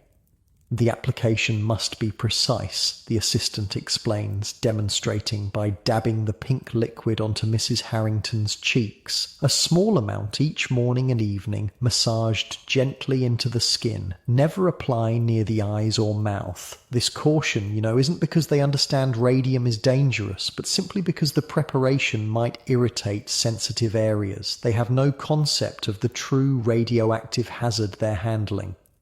"How long does a bottle last?" Lady Pembroke asks, examining the crystal container with naked envy. "With proper use, approximately 2 months, the assistant replies, though many of our clients report that they begin to see results after just 2 weeks, and often use it more frequently thereafter. More frequent use would only hasten the horrific effects: radiation burns that wouldn't heal, hair falling out in clumps, teeth loosening in gums, bones that would literally crumble from within. But these effects might take months or years to become apparent, by which time the damage would be irreversible. I simply must have some," Lady Pembroke declares, opening her purse. "How much is it?" The price the assistant quotes would be equivalent to several months' wages for a servant, but Lady Pembroke doesn't blink, counting out the money immediately. The other women follow suit, eagerly purchasing their own bottles of the radioactive elixir. "Now, ladies," the assistant says once the sales are complete, "shall we move on to hair care? Madame has developed a remarkable new treatment for creating those lustrous curls that are so fashionable this season." The women follow her to another table where an alarming contraption awaits, an early version of a permanent wave machine. The metal device resembles a medieval torture instrument more than a beauty tool, with dozens of metal clamps and rods connected to an electrical unit. "Madame's electric permanent wave," the assistant announces proudly. "It creates perfect, lasting curls using the modern miracle of electricity combined with our special chemical solution." You recognize this as one of the most dangerous beauty devices of the era. Early permanent wave machines used a combination of strong chemicals and electrical heating elements that frequently caused severe burns to both hair and scalp. Some even used asbestos pads as part of the process, adding another deadly element to the mix. "I had my hair done with a similar machine last month," Miss Fairchild confides to you. "It took 6 hours and was dreadfully uncomfortable, but the results were worth it, don't you think?" She turns to show you her elaborately curled hair. Looking closely, you can see patches where the hair appears damaged and brittle, and a small area near her temple where it seems to have broken off entirely. Or very impressive, you manage, wondering how much of her hair will survive a few more such treatments. "Who would like to volunteer?" the assistant asks, gesturing to the menacing machine. Mrs. Alcott steps forward eagerly. "I would. My husband adores curls, but my hair is so stubbornly straight." "Excellent. Please sit here." Mrs. Alcott settles into the chair while the assistant begins applying a strong-smelling chemical solution to sections of her hair. "This may tingle a bit," the assistant warns as she works. "That's perfectly normal, just the solution activating the hair follicles. The tingle is actually the caustic chemicals beginning to break down the protein structure of Mrs. Alcott's hair and burning her scalp in the process." But she sits stoically, accepting the discomfort as the price of beauty. Once all of Mrs. Alcott's hair has been saturated with the chemical solution, the assistant begins attaching the metal clamps, winding sections of hair around them tightly. "Now we apply the heat," she explains, connecting the clamps to the electrical unit. "This is what sets the curl permanently." She flips a switch, and the machine hums to life. The smell intensifies, a noxious combination of chemicals, heated metal, and, most disturbingly, burning hair. Mrs. Alcott winces but remains seated. "Is it supposed to feel so hot?" she asks nervously. "A certain amount of heat is necessary," the assistant assures her, "but do let me know if it becomes too uncomfortable." Too uncomfortable is an understatement. These early permanent wave machines frequently reached temperatures that caused third-degree burns. Women endured excruciating pain in these contraptions, often emerging with damaged hair, blistered scalps, and in some cases patchy baldness that never resolved. While the permanent wave process continues, the assistant turns her attention back to the others. "While we wait, shall we discuss eyebrow and eyelash enhancement? Madame has developed a special growth serum containing a mercury compound that stimulates the follicles remarkably well." More mercury, this time to be applied directly near the eyes, where it could be absorbed even more readily into the bloodstream and eventually the brain. The Edwardian beauty routine was essentially a full-body poisoning regimen, with toxic substances applied to every feature. "I found that singeing the ends of the eyelashes with a hot needle helps them grow back thicker," Lady Pembroke offers. "My lady's maid does it for me weekly." The other women nod in appreciation of this tip, completely unfazed by the idea of holding hot metal near their eyes. The casual acceptance of pain and danger in the name of beauty is chilling. Suddenly, Mrs. Alcott gives a sharp cry. "It's burning me, I can feel it burning." The assistant rushes to the permanent wave machine and quickly switches it off. "Let me check, madame." She examines Mrs. Alcott's scalp, where the metal clamps have been attached. Even from where you stand, you can see angry red marks forming. "Just a slight irritation," the assistant says dismissively. "Quite normal. We'll apply Madame's special soothing cream afterward, and you'll feel no discomfort by evening." Mrs. Alcott doesn't look convinced, but allows the process to continue after the assistant adjusts the clamps. The smell of burning hair intensifies. "Perhaps we should open a window," you suggest, finding it increasingly difficult to breathe in the chemical-laden air. "Oh no," the assistant objects immediately. "Drafts will cool the machine and ruin the curl pattern. We must keep the room warm, so the toxic fumes continue to build in the closed room, while Mrs. Alcott's scalp slowly cooks beneath the metal contraption." The other women seem completely untroubled, eagerly examining the other products on display. "What's this one?" Mrs. Harrington asks, picking up a small pot labelled Lip Rouge Lumineux. "Ah, our newest lip colour," the assistant explains. "It contains a small amount of radium for a subtle illumination effect. The gentlemen find it most alluring, especially in gaslight." Radioactive lipstick designed to be applied to the mouth, where the radium could be directly ingested with every lick of the lips, every sip of tea, every bite of food. The cavalier use of radium in cosmetics would later be recognized as one of the most dangerous beauty trends in history. "I simply must try it," Mrs. Harrington declares, opening the pot to reveal a bright red paste. She applies it generously to her lips, then turns to model the effect for her friends. "How does it look?"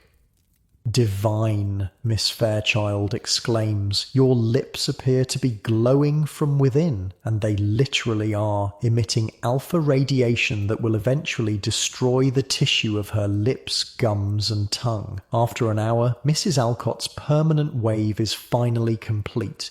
The assistant removes the clamps to reveal tight, artificial-looking curls.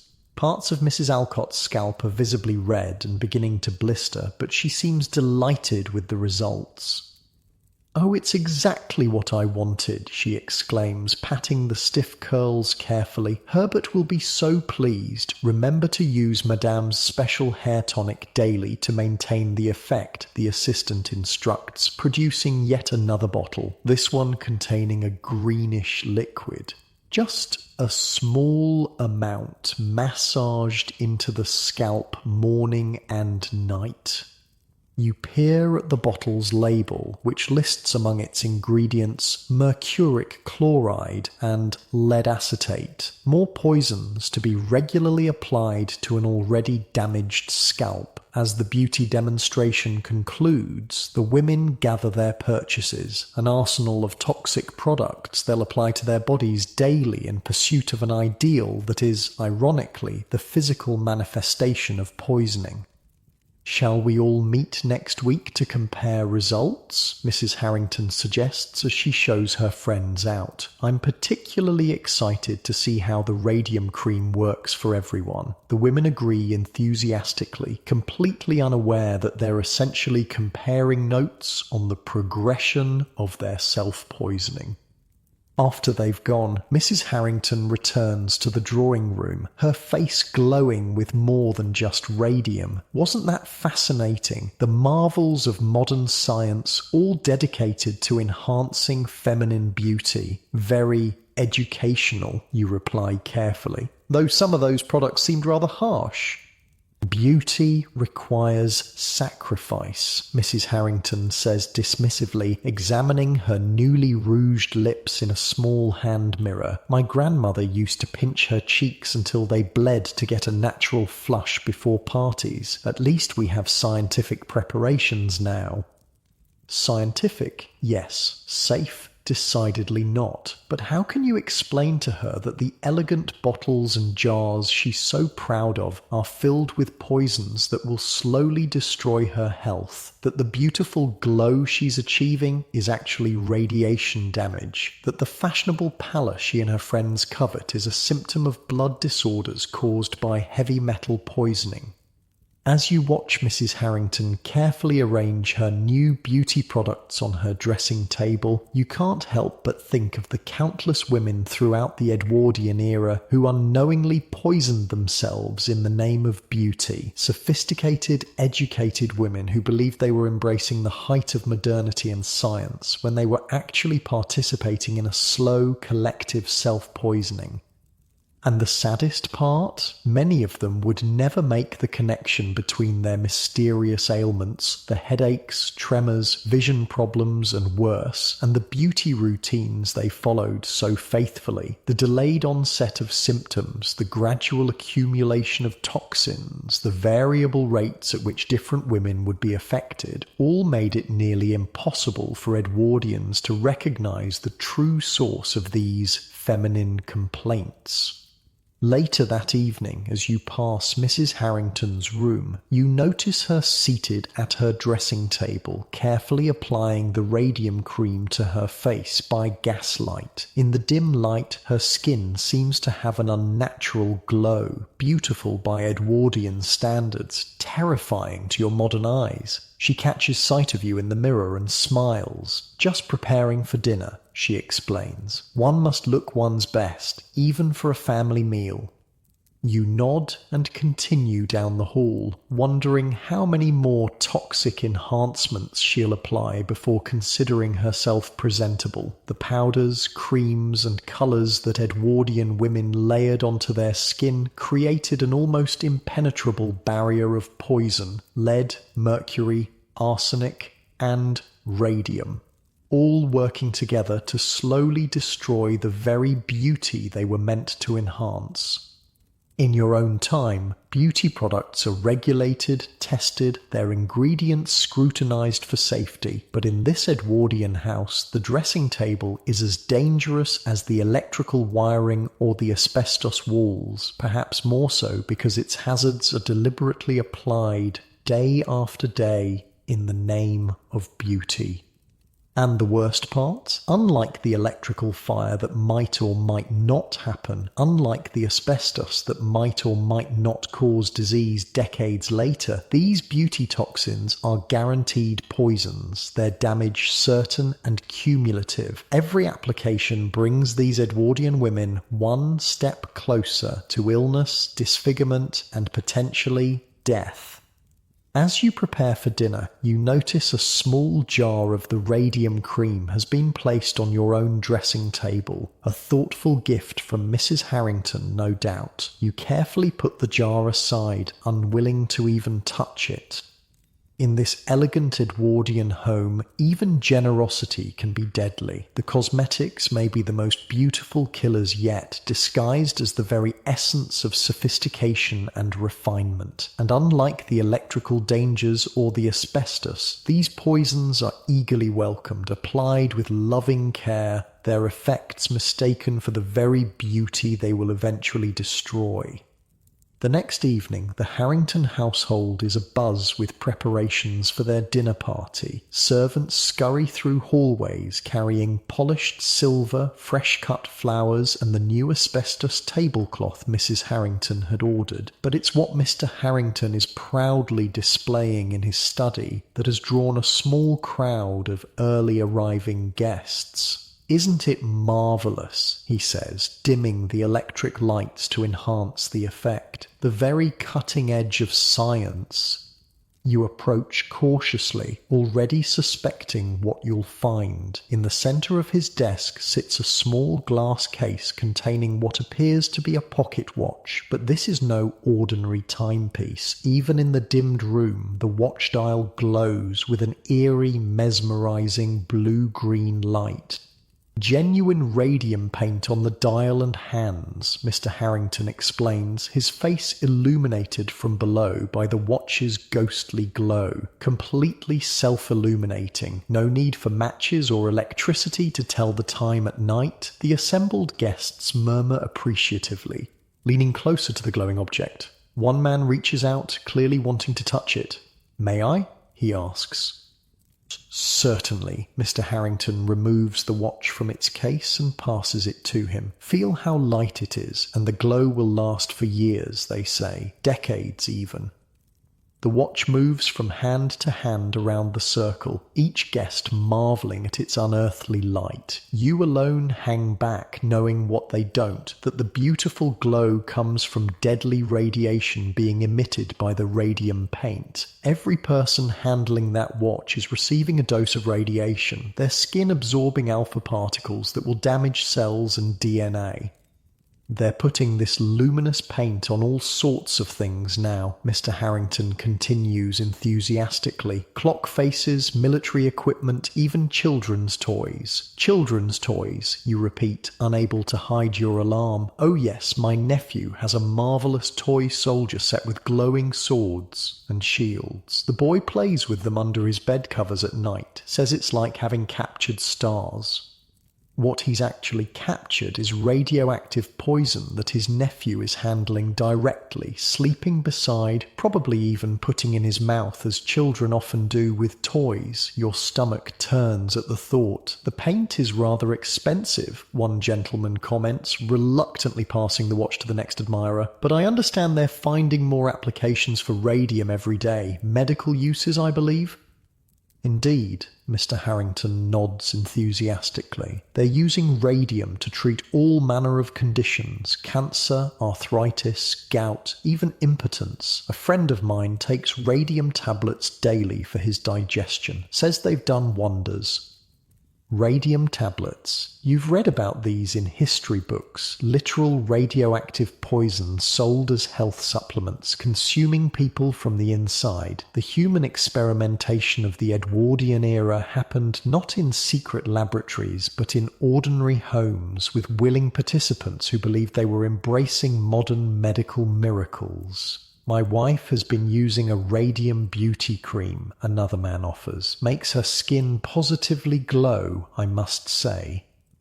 "As has Mrs. Harrington," your host confirms proudly, "though I've had to insist she store it properly. Found the maid using it on her hands yesterday. Had to explain it's far too expensive for servant use. His concern is the cost, not the danger. Though in truth, the maid is probably fortunate to be denied regular exposure to the radioactive cream."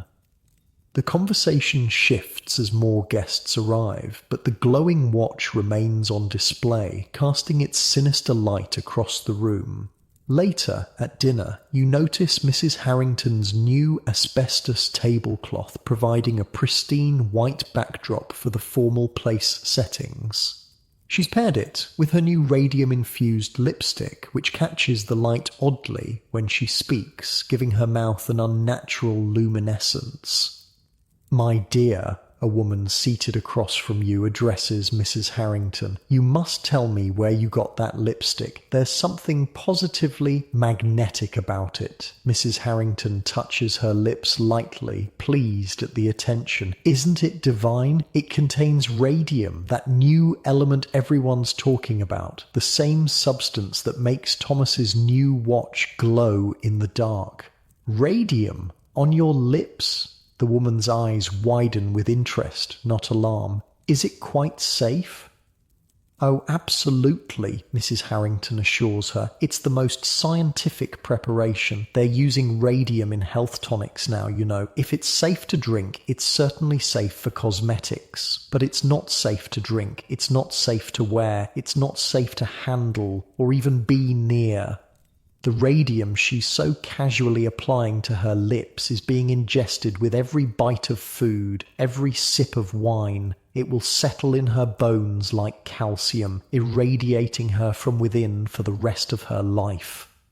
The dinner conversation flows around topics both mundane and horrifying. The latest fashions in radioactive jewellery, the new practice of drinking radium-infused water for health, the remarkable glow-in-the-dark paint being used for household objects. "I've ordered luminous numbers for our front door," one man announces proudly. "No more fumbling with keys in the dark." "The military is using it for watch dials and compass faces," another adds. "Imagine being able to navigate at night without giving away your position with a lamp." No one mentions the factory workers, mostly young women, who are painting these dials with radioactive paint, licking their brushes to create a fine point and in the process ingesting lethal amounts of radium. The radium girls, as they'll later be known, whose bodies will break down in the most horrific ways, their jawbones disintegrating, their teeth falling out, their bones literally glowing in the dark as the radium replaces the calcium in their skeletons. After dinner, the party moves to the drawing room, where Mr. Harrington has another surprise awaiting his guests. "Ladies and gentlemen," he announces with theatrical flair, "I've procured something quite extraordinary for your entertainment tonight." He unveils a small wooden box with a hand crank on one side. The latest scientific marvel, a genuine radium emanator. Your blood runs cold. You've read about these devices, emanators or revigators, that were designed to infuse water with radon gas, the radioactive decay product of radium. Simply fill the reservoir with water, Mr. Harrington demonstrates. Let it sit overnight near the radium source inside, and by morning you have health-giving radioactive water, the latest treatment from the spas of Europe, now available in your own home. A servant brings a tray of small glasses and Mr. Harrington begins dispensing the water from a tap on the emanator. "This was prepared earlier today," he explains, "best consumed immediately while the emanations are still potent." To your horror, the guests eagerly accept the glasses, sipping the radioactive water with expressions of delight and wonder. "It tingles on the tongue," one woman exclaims. "How extraordinary."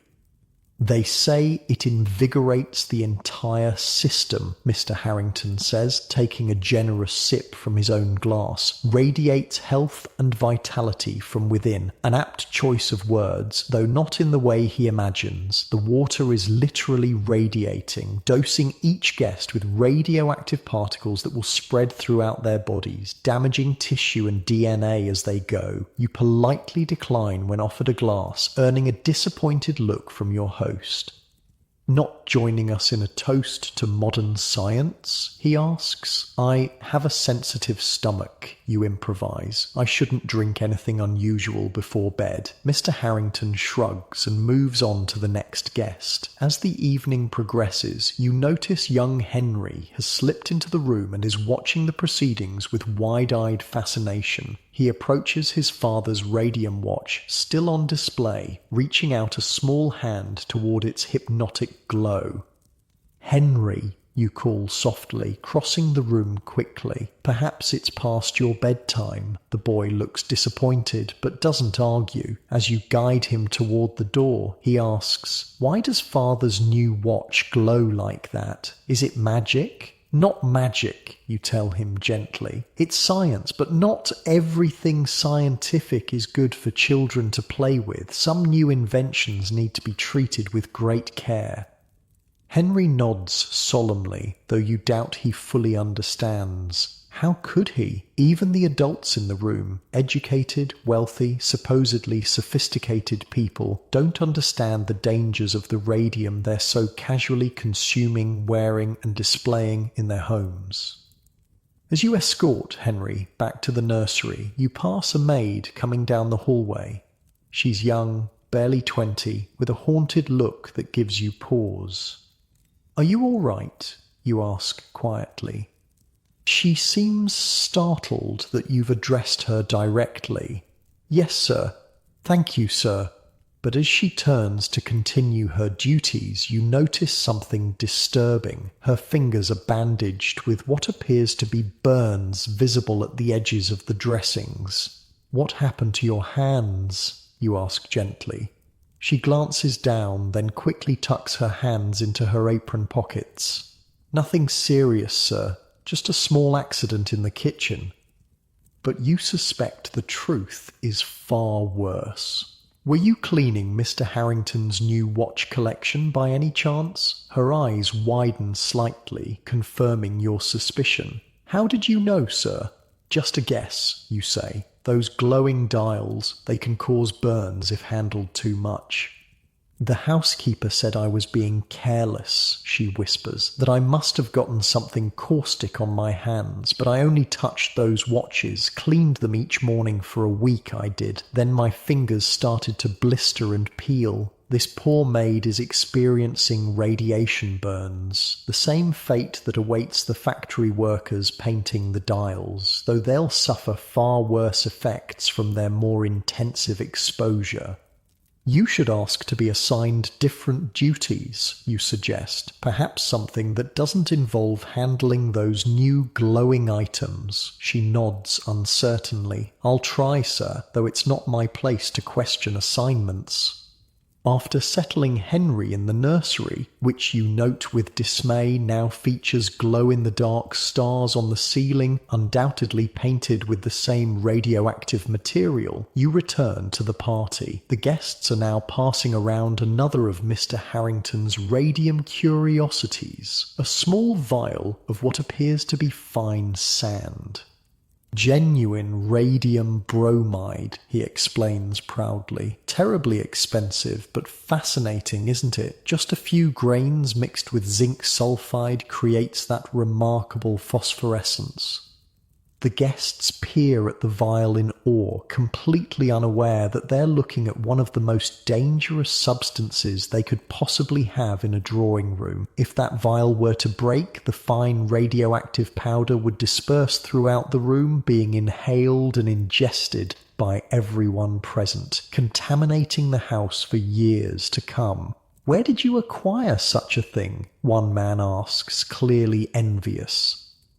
"I have connections in scientific circles," Mr. Harrington says vaguely, clearly enjoying his status as the owner of such a rare and expensive curiosity. "It's part of my new collection of radioactive minerals. I'm having a special display cabinet built, glass-fronted with electric lighting to show them off properly." "You'll be the envy of the Royal Society," another guest comments. "I hear radium sells for more than £1,000 per gram." "Worth every penny," Mr. Harrington declares. "It's the element of the future. They're already finding new applications every day. Medical treatments, industrial uses, consumer products. The possibilities are endless." The possibilities for harm are indeed endless, you think grimly. Unlike electricity, which can at least be switched off, unlike asbestos, which is dangerous primarily when disturbed, radium represents a constant, unrelenting source of radiation that cannot be neutralized or contained by any method available in the Edwardian era.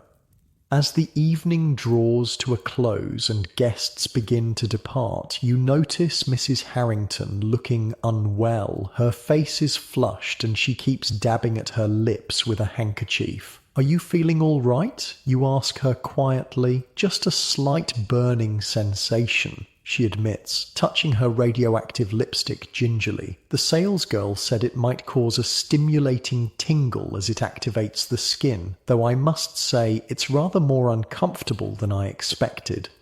What she's experiencing are the first signs of radiation burns from the radium in her lipstick. The delicate tissue of her lips is already being damaged at the cellular level. "Perhaps you should remove it," you suggest, "if it's causing discomfort." She looks scandalized. "In the middle of a party? I couldn't possibly. One must suffer a bit for beauty after all." This casual acceptance of pain as part of beauty routines was deeply ingrained in Edwardian women, but the damage being done by radium cosmetics went far beyond temporary discomfort. Mrs. Harrington is literally burning her lips from the inside out, and the radium she's ingesting will continue to damage her body long after the lipstick is removed.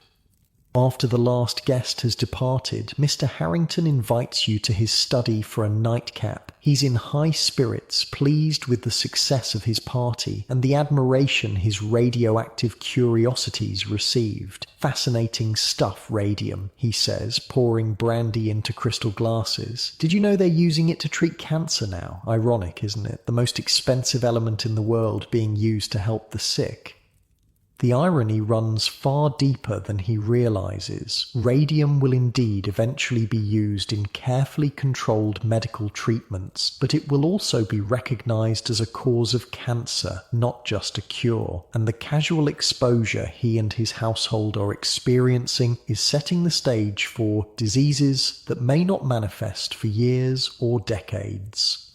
"They say Madame Curie carries a vial of it in her pocket," Mr. Harrington continues, settling into a leather armchair. "Claims it helps her think more clearly, stimulates the brain, apparently. Marie Curie, who isolated radium along with her husband Pierre, would indeed suffer terribly for her prolonged exposure to radiation. Her notebooks remain too radioactive to handle safely even today, more than a century later.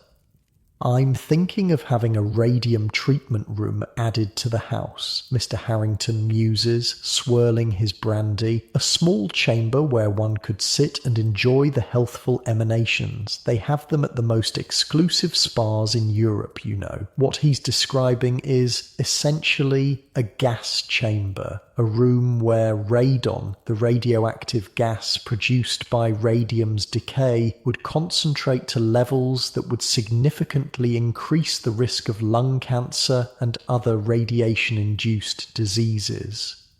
"Do you think that's wise?" You venture cautiously. "It's such a new discovery. Perhaps it would be prudent to wait until the medical community better understands its effects."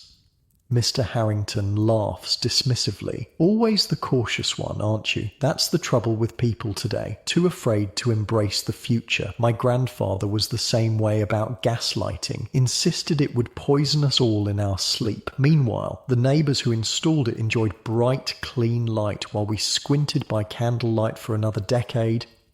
It's a false comparison, of course. While gaslighting had its dangers, they were immediate and obvious. Explosions, fires, carbon monoxide poisoning that showed symptoms right away. The dangers of radiation are invisible, cumulative, often taking years or decades to manifest, making it all the more difficult for Edwardians to connect cause and effect.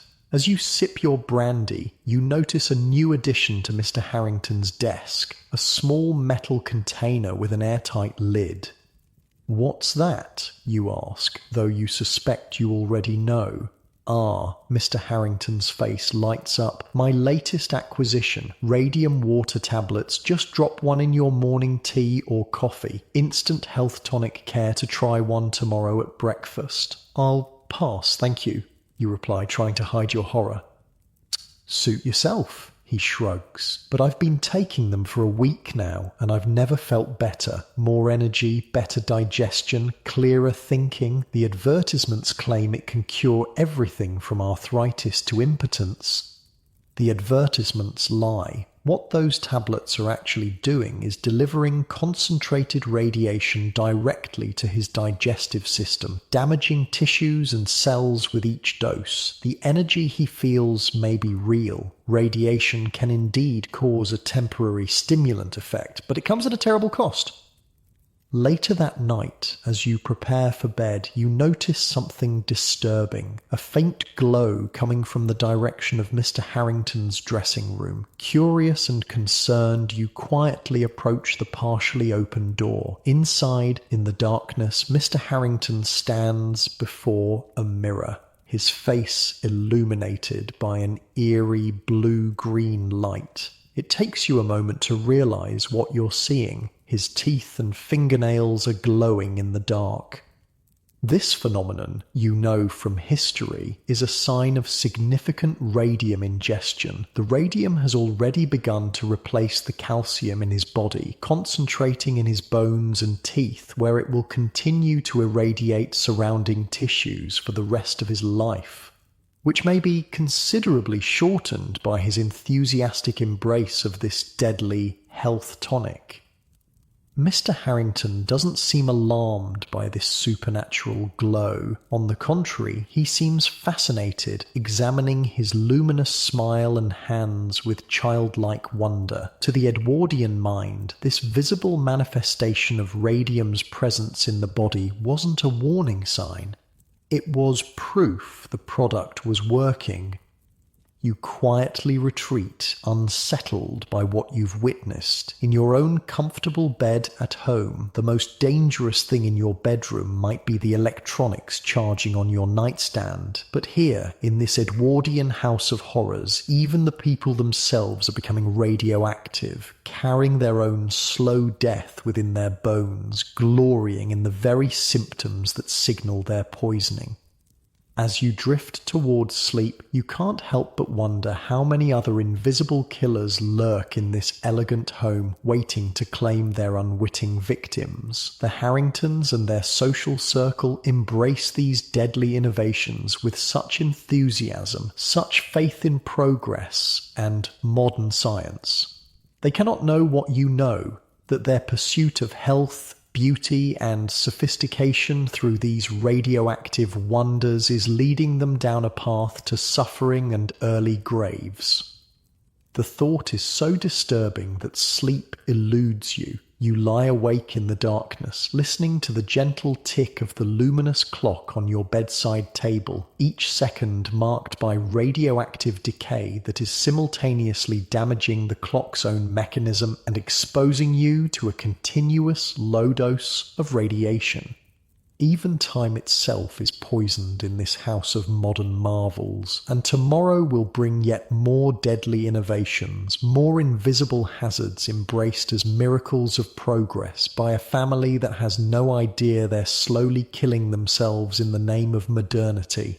Morning arrives with an unexpected commotion. As you descend the stairs, still groggy from a restless night spent worrying about the radioactive clock beside your bed, you find the hallway crowded with concerned servants. At the centre of the gathering is Mrs. Brown, the cook, kneeling beside the prone form of Jenkins, the worker who had been coughing up blood while installing asbestos in the nursery. "He just collapsed, sir," she explains when she notices you. "1 minute he was carrying in the breakfast tray, the next he was on the floor, couldn't catch his breath." Jenkins' face is a ghastly shade of blue-grey, his breathing shallow and laboured. Each inhalation seems to cost him tremendous effort, and there's a rattling sound deep in his chest that reminds you of a machine with grit in its gears. "Someone's gone for Dr. Morris," the butler informs you. "Mr. Harrington asked that we move him to the servants' quarters in the meantime." Two footmen carefully lift Jenkins, whose body seems impossibly light for a grown man, and carry him away. As they turn the corner, you notice bright spots of blood on Jenkins' handkerchief, which has fallen to the floor in the commotion.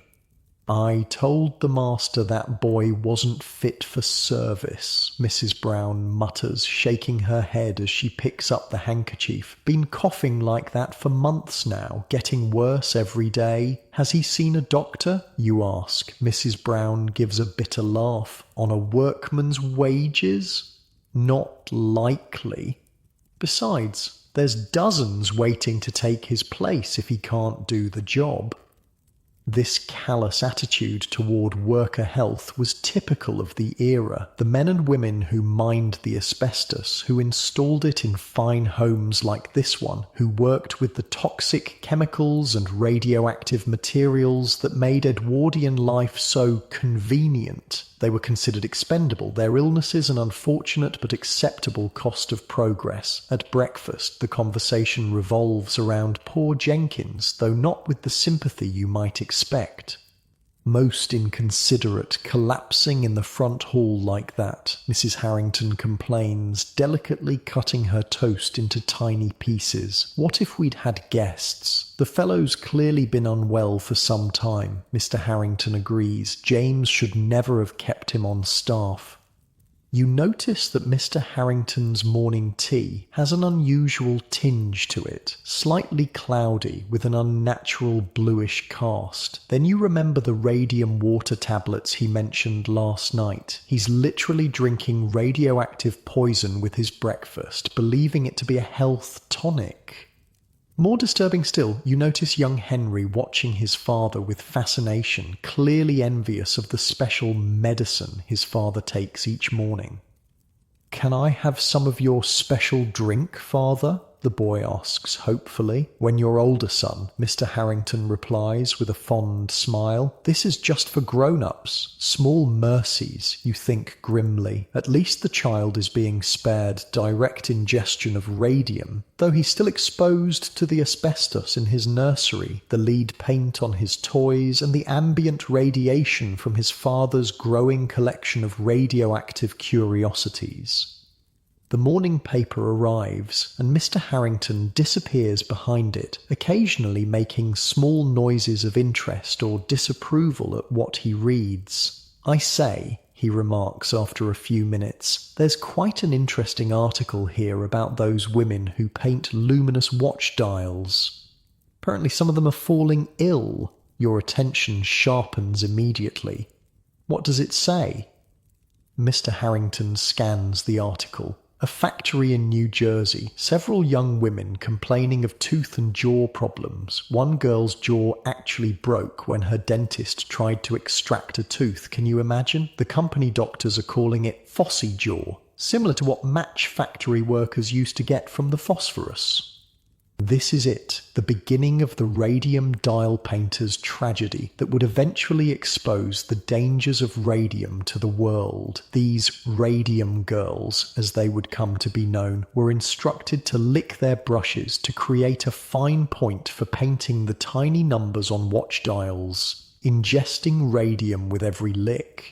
The radium settled in their bones, particularly their jaws, leading to horrific deterioration, cancer, and painful deaths. Does the article mention the cause? You ask carefully. They're investigating unhygienic conditions at the factory, Mr. Harrington replies dismissively. Probably poor nutrition among the working classes. You know how they are. Terrible diets, overcrowded housing. No wonder they're susceptible to disease. It would be years before the connection between radium and the women's suffering was officially acknowledged, and years more before any kind of compensation or justice was achieved. Meanwhile, products containing radium continued to be marketed to unwitting consumers like the Harringtons. The doorbell rings, and a moment later, James announces the arrival of Dr. Morris. "Show him to Jenkins at once," Mr. Harrington instructs. Then, almost as an afterthought, "and ask if he'll stop in before he leaves. I'd like his opinion on these new radium tonics I've been taking." Dr. Morris spends nearly an hour with Jenkins before appearing in the breakfast room, his expression grave. "How is the boy?" Mrs. Harrington asks, more out of politeness than genuine concern. "I've given him something to ease his breathing, but..." The doctor hesitates. "I'm afraid his condition is quite serious. His lungs are severely compromised." "Tuberculosis," Mr. Harrington suggests, keeping a cautious distance from the doctor, as if lung disease might be contagious through conversation. "No," Dr. Morris shakes his head. "I believe it's pneumoconiosis, specifically asbestosis, an industrial disease caused by inhaling asbestos fibres." The casual mention of asbestos catches Mrs. Harrington's attention. "Asbestos? But that's what we've just installed in the nursery. Are you suggesting it's unhealthy?" Dr. Morris looks uncomfortable, caught between medical honesty and the social awkwardness of telling his wealthy patrons that they've filled their home with a deadly substance. "There has been some concern in medical circles," he admits carefully, "particularly regarding workers who handle it regularly. The fibres can cause lung irritation when inhaled in large quantities over time. But surely that's only a concern for factory workers," Mrs. Harrington insists, a note of desperation in her voice. "Not for a respectable household like ours." "Or one would hope," the doctor agrees diplomatically, "though I might suggest keeping the nursery well ventilated just as a precaution, and perhaps regular dusting with damp cloths rather than dry dusters to minimise any airborne particles." This mild advice, a far cry from the complete asbestos removal that would be mandated in modern times, is met with relief by the Harringtons, who are clearly unwilling to consider that their expensive home improvements might be dangerous. "Excellent suggestion," Mr. Harrington says briskly. "We shall instruct the maids accordingly. Now, while you're here, I wanted to ask your professional opinion about these radium health tonics I've been taking." He produces the small metal container of radium water tablets, which the doctor examines with interest. "Ah yes, the new radiotherapeutic treatments," Dr. Morris nods, "quite popular in certain circles. The medical literature is still somewhat divided on their efficacy, but many of my colleagues speak highly of radium's stimulating properties." "And what about these?" Mrs. Harrington asks, presenting her collection of radium-infused beauty products. "They've been causing a slight burning sensation on my skin. Is that normal?"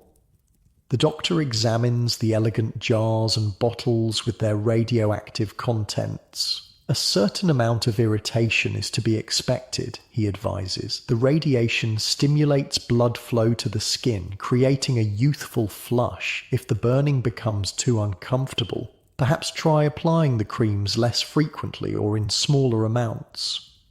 This tepid caution is the closest thing to a safety warning the Harringtons will receive about their radioactive beauty regimen. Dr. Morris, like most physicians of his era, has little understanding of radiation's true dangers. Medical science is still decades away from comprehending the full impact of chronic radiation exposure. After the doctor leaves, with instructions for Jenkins' care that amount to little more than rest and fresh air, Mr. Harrington retreats to his study while Mrs. Harrington goes to check on preparations for her sister's arrival. You find yourself alone with young Henry, who has been uncharacteristically quiet throughout the morning's events. "Is the servant man going to die?" he asks suddenly, his voice small but direct in the way that only children's questions can be. You consider lying to protect him, but something in his serious expression tells you he deserves honesty. He's very sick, you admit, from working with materials that aren't good for people's lungs. "Like the white fluffy stuff they put in my nursery?" Henry asks, proving himself more observant than his parents might credit. "Yes, You nod. That's called asbestos. It can make people sick if they breathe in too much of it. Henry's brow furrows in confusion. Then why did father put it in my room? It's the million-dollar question, isn't it? How can you explain to a child that his parents have inadvertently filled their home with deadly materials in the name of progress and convenience? That the substances they believe represent the height of modernity and sophistication are slowly poisoning them all? Your father doesn't know it can be dangerous, you explain gently. Many people don't. They think it's a wonderful new material because it prevents fires. But you know, Henry points out with a child's unerring logic. Why don't you tell father? I've tried in a way. You sigh. But it's hard for people to believe that things sold in shops, things that everyone says are marvellous and modern, could actually be harmful. Henry considers this. Like father's glowing watch, the one he won't let me touch? Exactly like that, you nod, relieved that at least Mr. Harrington has the sense to keep the radium-painted timepiece away from his son, even if for the wrong reasons. Is that why your teeth don't glow like father's do? Henry asks innocently. Your blood runs cold. His teeth glow? Henry nods. I saw him looking at them in the mirror last night. They shine in the dark like the watch does. He says it's because of his special medicine, and when I'm bigger, I can take it too and have glowing teeth just like his. The horror of this strikes you anew. Mr. Harrington's body has already accumulated enough radium that his teeth and bones are literally glowing from radiation, and rather than recognizing this as a warning sign, he's presenting it to his son as something to aspire to. Before you can respond, Mrs. Harrington calls for Henry from the hallway. Come along, darling. We need to make sure your new suit fits properly before Aunt Charlotte arrives. The boy runs off, leaving you alone with the weight of what you've learned. The Harringtons, well-educated, wealthy, sophisticated people, are slowly killing themselves with the very products they believe represent the pinnacle of modern living, and they're completely blind to the danger, interpreting the very symptoms of their poisoning as signs of the product's efficacy. Later that afternoon, Mrs. Harrington's sister arrives with her infant daughter. The baby is immediately installed in the asbestos-lined nursery, sleeping in a crib with glow-in-the-dark, radium-painted details, surrounded by lead-painted toys, breathing air contaminated with asbestos fibres and coal dust. A perfect microcosm of Edwardian dangers, all concentrated around the most vulnerable member of the household. You watch from the doorway as Mrs. Harrington and her sister coo over the sleeping infant, both women wearing their toxic beauty products, both handling the baby with hands cream-coated in lead and mercury compounds, both breathing radioactive particles from the decorative items in the room. "Isn't the nursery beautiful?" Mrs. Harrington whispers proudly. "We've spared no expense to make it safe and modern." "It's lovely," her sister agrees, "so clean and bright, and I adore these glowing stars on the ceiling. Little Margaret will have such sweet dreams under them." Little Margaret, if she survives infancy in this poisonous environment, will likely carry the seeds of cancer, neurological damage, and respiratory disease into adulthood, the legacy of her early exposure to the Edwardian home's hidden killers. That evening, dinner conversation centres around the latest scientific marvels and inventions, with Mr. Harrington holding forth on the promising future of radioactive consumer products. They're developing luminous paint for all sorts of applications, he explains enthusiastically. Street signs, house numbers, light switches. Imagine never having to fumble in the dark again. And the medical applications are simply revolutionary, Mrs. Harrington's sister adds. My physician has prescribed radium baths for my postnatal recovery, says they'll restore my energy faster than anything else. Radium baths, where women would literally soak in radioactive water, absorbing radiation through their skin while breathing radon gas released by the water. Another deadly treatment marketed as the pinnacle of modern medical science. I've invested in a company that's developing radium-treated drinking water, Mr. Harrington announces proudly. They're building bottling plants across Europe. It's going to be the next big thing in health tonics. Speaking of health, his wife interjects, has anyone looked in on Jenkins today? Dr. Morris seemed quite concerned about his lungs. Mr. Harrington waves a dismissive hand. James says he's no better, no worse. If he doesn't improve by Monday, we'll have to send him home. Can't have an invalid taking up space in the servants' quarters indefinitely. Such a shame, Mrs. Harrington's sister comments. The working classes seem so susceptible to illness these days. Poor constitution, I suppose. The lack of self-awareness is staggering. These Edwardian elites slowly poisoning themselves with their expensive radium tonics and asbestos-filled homes, looking down on the poor constitution of workers who are suffering from the same toxic substances they're being paid poverty wages to handle. After dinner, the family gathers in the drawing room for music and conversation. Mr. Harrington proudly displays his latest acquisition, a set of glasses made with uranium glass which glows an eerie green under the electric lights. A complete set from wine glasses to cordial cups, he boasts, pouring brandy into one to demonstrate the effect. The uranium gives it that remarkable fluorescence, completely safe, of course. They've been making uranium glass for decades. Safe is a relative term. While uranium glass is indeed less dangerous than many of the other radioactive products in the Harrington home, the uranium is chemically bound in the glass, limiting radiation exposure. It's still emblematic of the Edwardian fascination with radioactive materials in everyday objects. As the evening progresses, you notice Mrs. Harrington's sister looking increasingly unwell. Her face is flushed and she keeps touching her forehead as if checking for fever. "Are you feeling all right, Charlotte?" Mrs. Harrington asks eventually. "Just a bit warm," her sister replies, "and a slight headache, probably just tired from the journey. But you suspect a different cause. Earlier, you observed Charlotte applying some of her sister's radium beauty cream, commenting on the pleasant tingle it created on her skin. What she's feeling now are likely the first symptoms of radiation exposure, the skin inflammation and headache that precede more serious effects."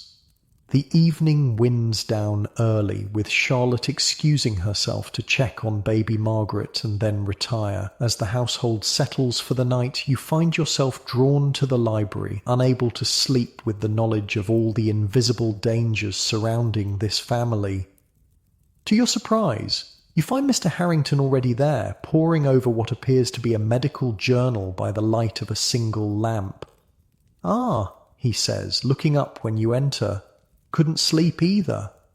"Too much on my mind," you admit, taking a seat opposite him. He nods distractedly, returning to the journal. Something about his expression, a furrowed brow, a tension around his mouth, suggests concern rather than his usual enthusiasm. "Interesting reading," you venture after a moment of silence. He hesitates, then pushes the journal across the table to you. "What do you make of this?" "It's a report from a Dr. Harrison in Chicago about dental problems in workers painting luminous watch dials." You scan the article, which details cases eerily similar to those mentioned in the newspaper earlier. Young women with deteriorating jawbones, teeth falling out, infections that won't heal. The author makes a tentative connection to the radium paint they work with, noting that their bones and tissues seem to literally glow in the dark. Rather disturbing, isn't it? You say carefully, watching his reaction. Mr. Harrington runs a hand through his hair, a gesture of uncharacteristic uncertainty. It's probably exaggerated. These medical journals love to publish sensational cases, and yet... He trails off, and for the first time since you've been in this Edwardian house of horrors, you see a crack in his unwavering faith in modern progress. Jenkins' illness has me thinking, he continues slowly. Dr. Morris mentioned concerns about asbestos in medical circles, and now this business with the radium paint. He picks up his uranium glass, still half filled with brandy, studying the way it glows in the lamplight. One begins to wonder if perhaps we're embracing these new materials a bit hastily. It's a remarkable admission from a man who has built his identity around being on the cutting edge of technology and science. For the first time, he's questioning whether the miracles of modern progress might have a darker side. "I've been experiencing some unusual symptoms myself," he admits, his voice low as if confessing something shameful. "Headaches, a strange taste in my mouth, and my gums have been bleeding when I brush my teeth. These are classic symptoms of radiation poisoning, the early signs of the damage being done by his daily radium tonics. Perhaps you should stop taking those radium tablets," you suggest gently, "just to see if the symptoms improve." He looks startled, as if the connection hadn't occurred to him until you pointed it out. You think they might be related, but they're health tonics. They're supposed to make one feel better, not worse. Not everything marketed as healthy actually is, you point out. Remember when they used to sell arsenic as a complexion treatment, or mercury as a cure for syphilis? Mr. Harrington winces. Fair point. Medical science does advance by correcting its mistakes, I suppose. He sets down his glass decisively. Perhaps a break from the radium tonics would be prudent, just until I'm feeling more the thing. It's a small victory, one man questioning one dangerous product, but it represents a crack in the Edwardian facade of blind faith in anything marketed as modern and scientific. This is how the tide would eventually turn against these hidden killers, not through sudden revelations, but through accumulated doubts, questions, and personal experiences that gradually undermined the marketing claims. "What about the nursery?" you ask, pressing your advantage. "If asbestos might have caused Jenkins' lung problems..." Mr. Harrington frowns. "That's a more complicated matter. The material is already installed at considerable expense, and the danger, if it exists, seems primarily to affect those who work with it regularly, like Jenkins." "But the fibres can become airborne during cleaning," you point out. "Your maids dust that room daily, and the children spend hours there breathing whatever is in the air." This gives him pause. The idea that his son, and now his infant niece, might be exposed to something harmful clearly troubles him more than concerns about his own health. "I'll speak to Emma about having the nursery cleaned differently," he decides. "Wet cloths instead of feather dusters, as Dr. Morris suggested, and perhaps we should keep the windows open more often for better ventilation."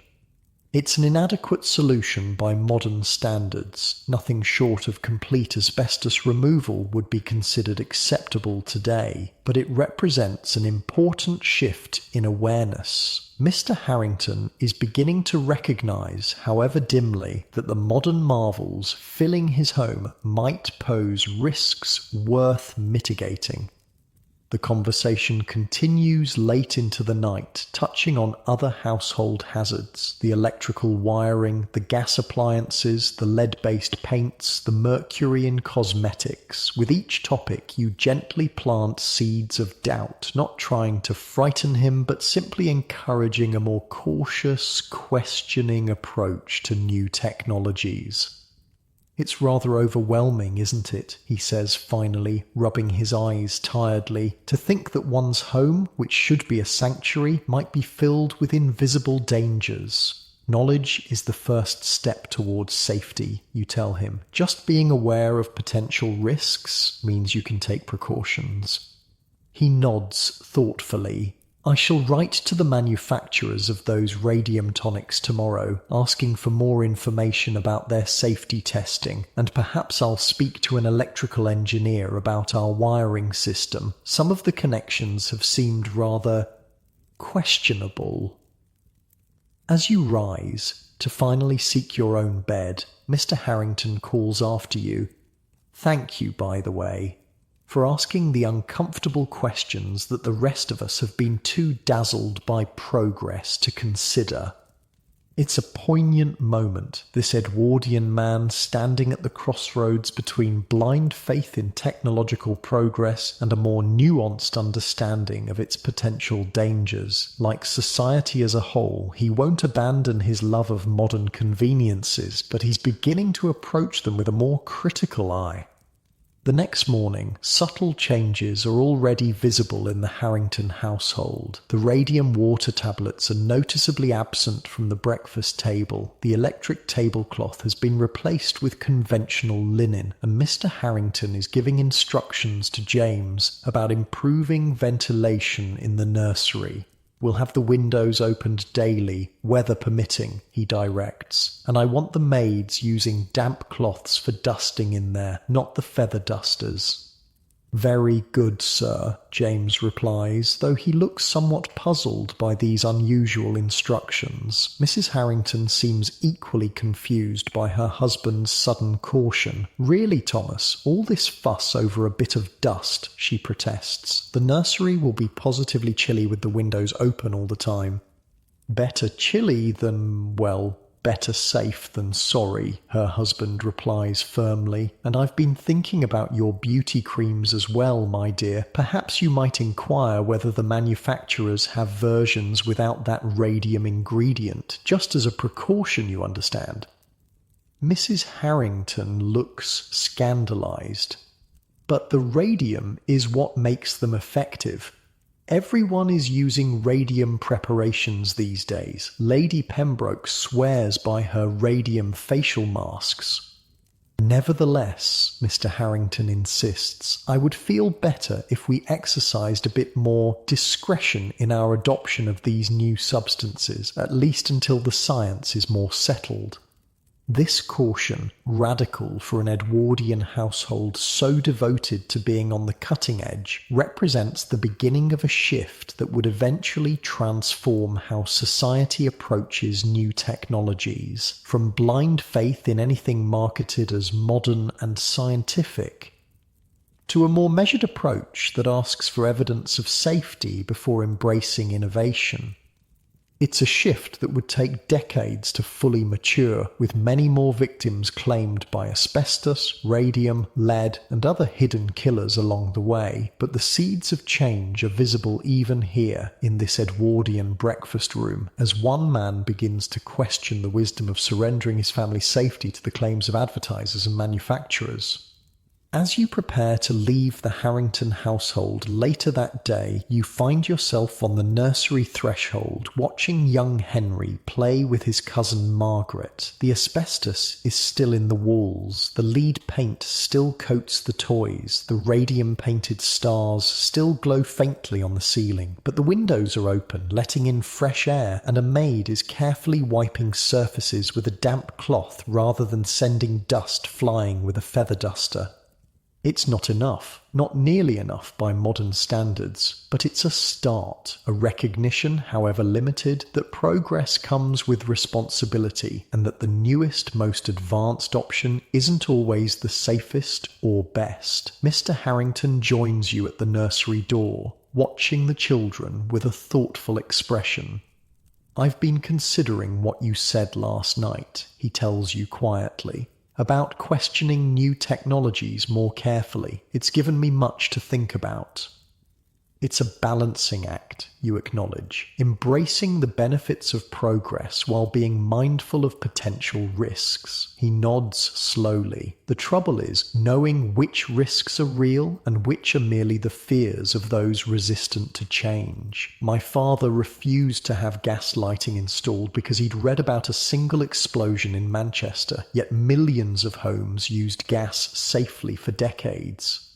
True. You agree. But asking questions doesn't make one a Luddite. It makes one a responsible consumer of technology. Mr. Harrington smiles wryly. A novel concept that, being a consumer of technology rather than merely its enthusiastic adopter. He glances back at the children. When one has little ones to consider, perhaps caution isn't such a bad approach after all.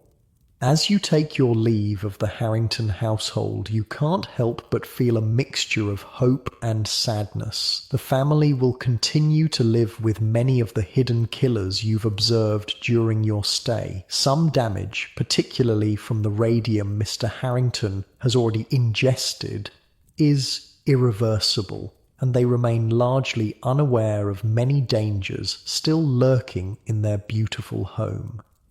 But a seed of awareness has been planted. A crack has formed in the Edwardian faith that anything modern and scientific must, by definition, be good and safe. And that crack will widen over time as more evidence emerges of the harm caused by these unregulated, untested substances.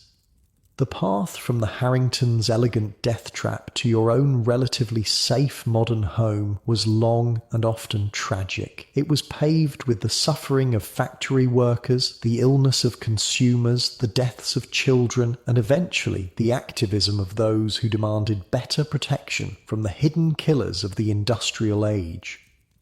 Regulations requiring safety testing of new materials, consumer protection laws, workplace safety standards, environmental controls, these safeguards which you take for granted were born from the hard lessons learned in places like the Harrington home, where progress outpaced understanding and convenience came at an invisible but terrible cost. As you make your way through modern London back toward your own time, you pass elegant Edwardian townhouses much like the one you've just left. Behind their graceful facades, families just like the Harringtons are living with dangers they cannot see or understand, brewing their radium tea, powdering their faces with lead, lining their walls with asbestos, all in the name of being thoroughly modern. Some will be luckier than others. Some will question sooner, change their habits, avoid the worst exposures. Others will embrace every new radioactive product, every asbestos application, every electrical innovation regardless of safety, and pay the price with their health and sometimes their lives. But collectively, they are already moving, however slowly and unevenly, toward a greater awareness of the balance between progress and caution. The age of blind faith in technology is beginning to wane, making way for a more nuanced approach that asks not just what can we create, but also, is it safe? Is it necessary? Is it worth the risk? It's a question we still struggle with today in our world of microplastics and electronic radiation, air pollution and chemical preservatives. We may look back at the Edwardians with a mixture of horror and superiority, wondering how they could have been so careless with such obviously dangerous substances. But future generations may well look back at us with the same bewilderment, wondering how we could have been so cavalier about our own hidden killers. The lesson of the Edwardian home, with all its deadly innovations, is not that progress is inherently dangerous. Rather, it's that progress without careful assessment, regulation, and ongoing vigilance can unleash hazards that remain invisible until it's too late. It's a lesson we're still learning, still struggling to apply consistently in our modern rush toward the next technological breakthrough. And as you drift off to sleep in your own bed, free from asbestos, lead paint, and radioactive alarm clocks, perhaps that's the thought to carry with you, that the safety you enjoy was hard-won through decades of scientific research, consumer activism, and government regulation, and that maintaining that safety requires the same questioning spirit that Mr. Harrington tentatively embraced in his library that night. The hidden killers of the Edwardian home may be largely banished from your modern life, but the need for caution in the face of technological enthusiasm remains as relevant as ever. Sleep well, knowing that at least you won't be breathing asbestos fibres or absorbing radiation as you dream. That in itself is progress worth celebrating.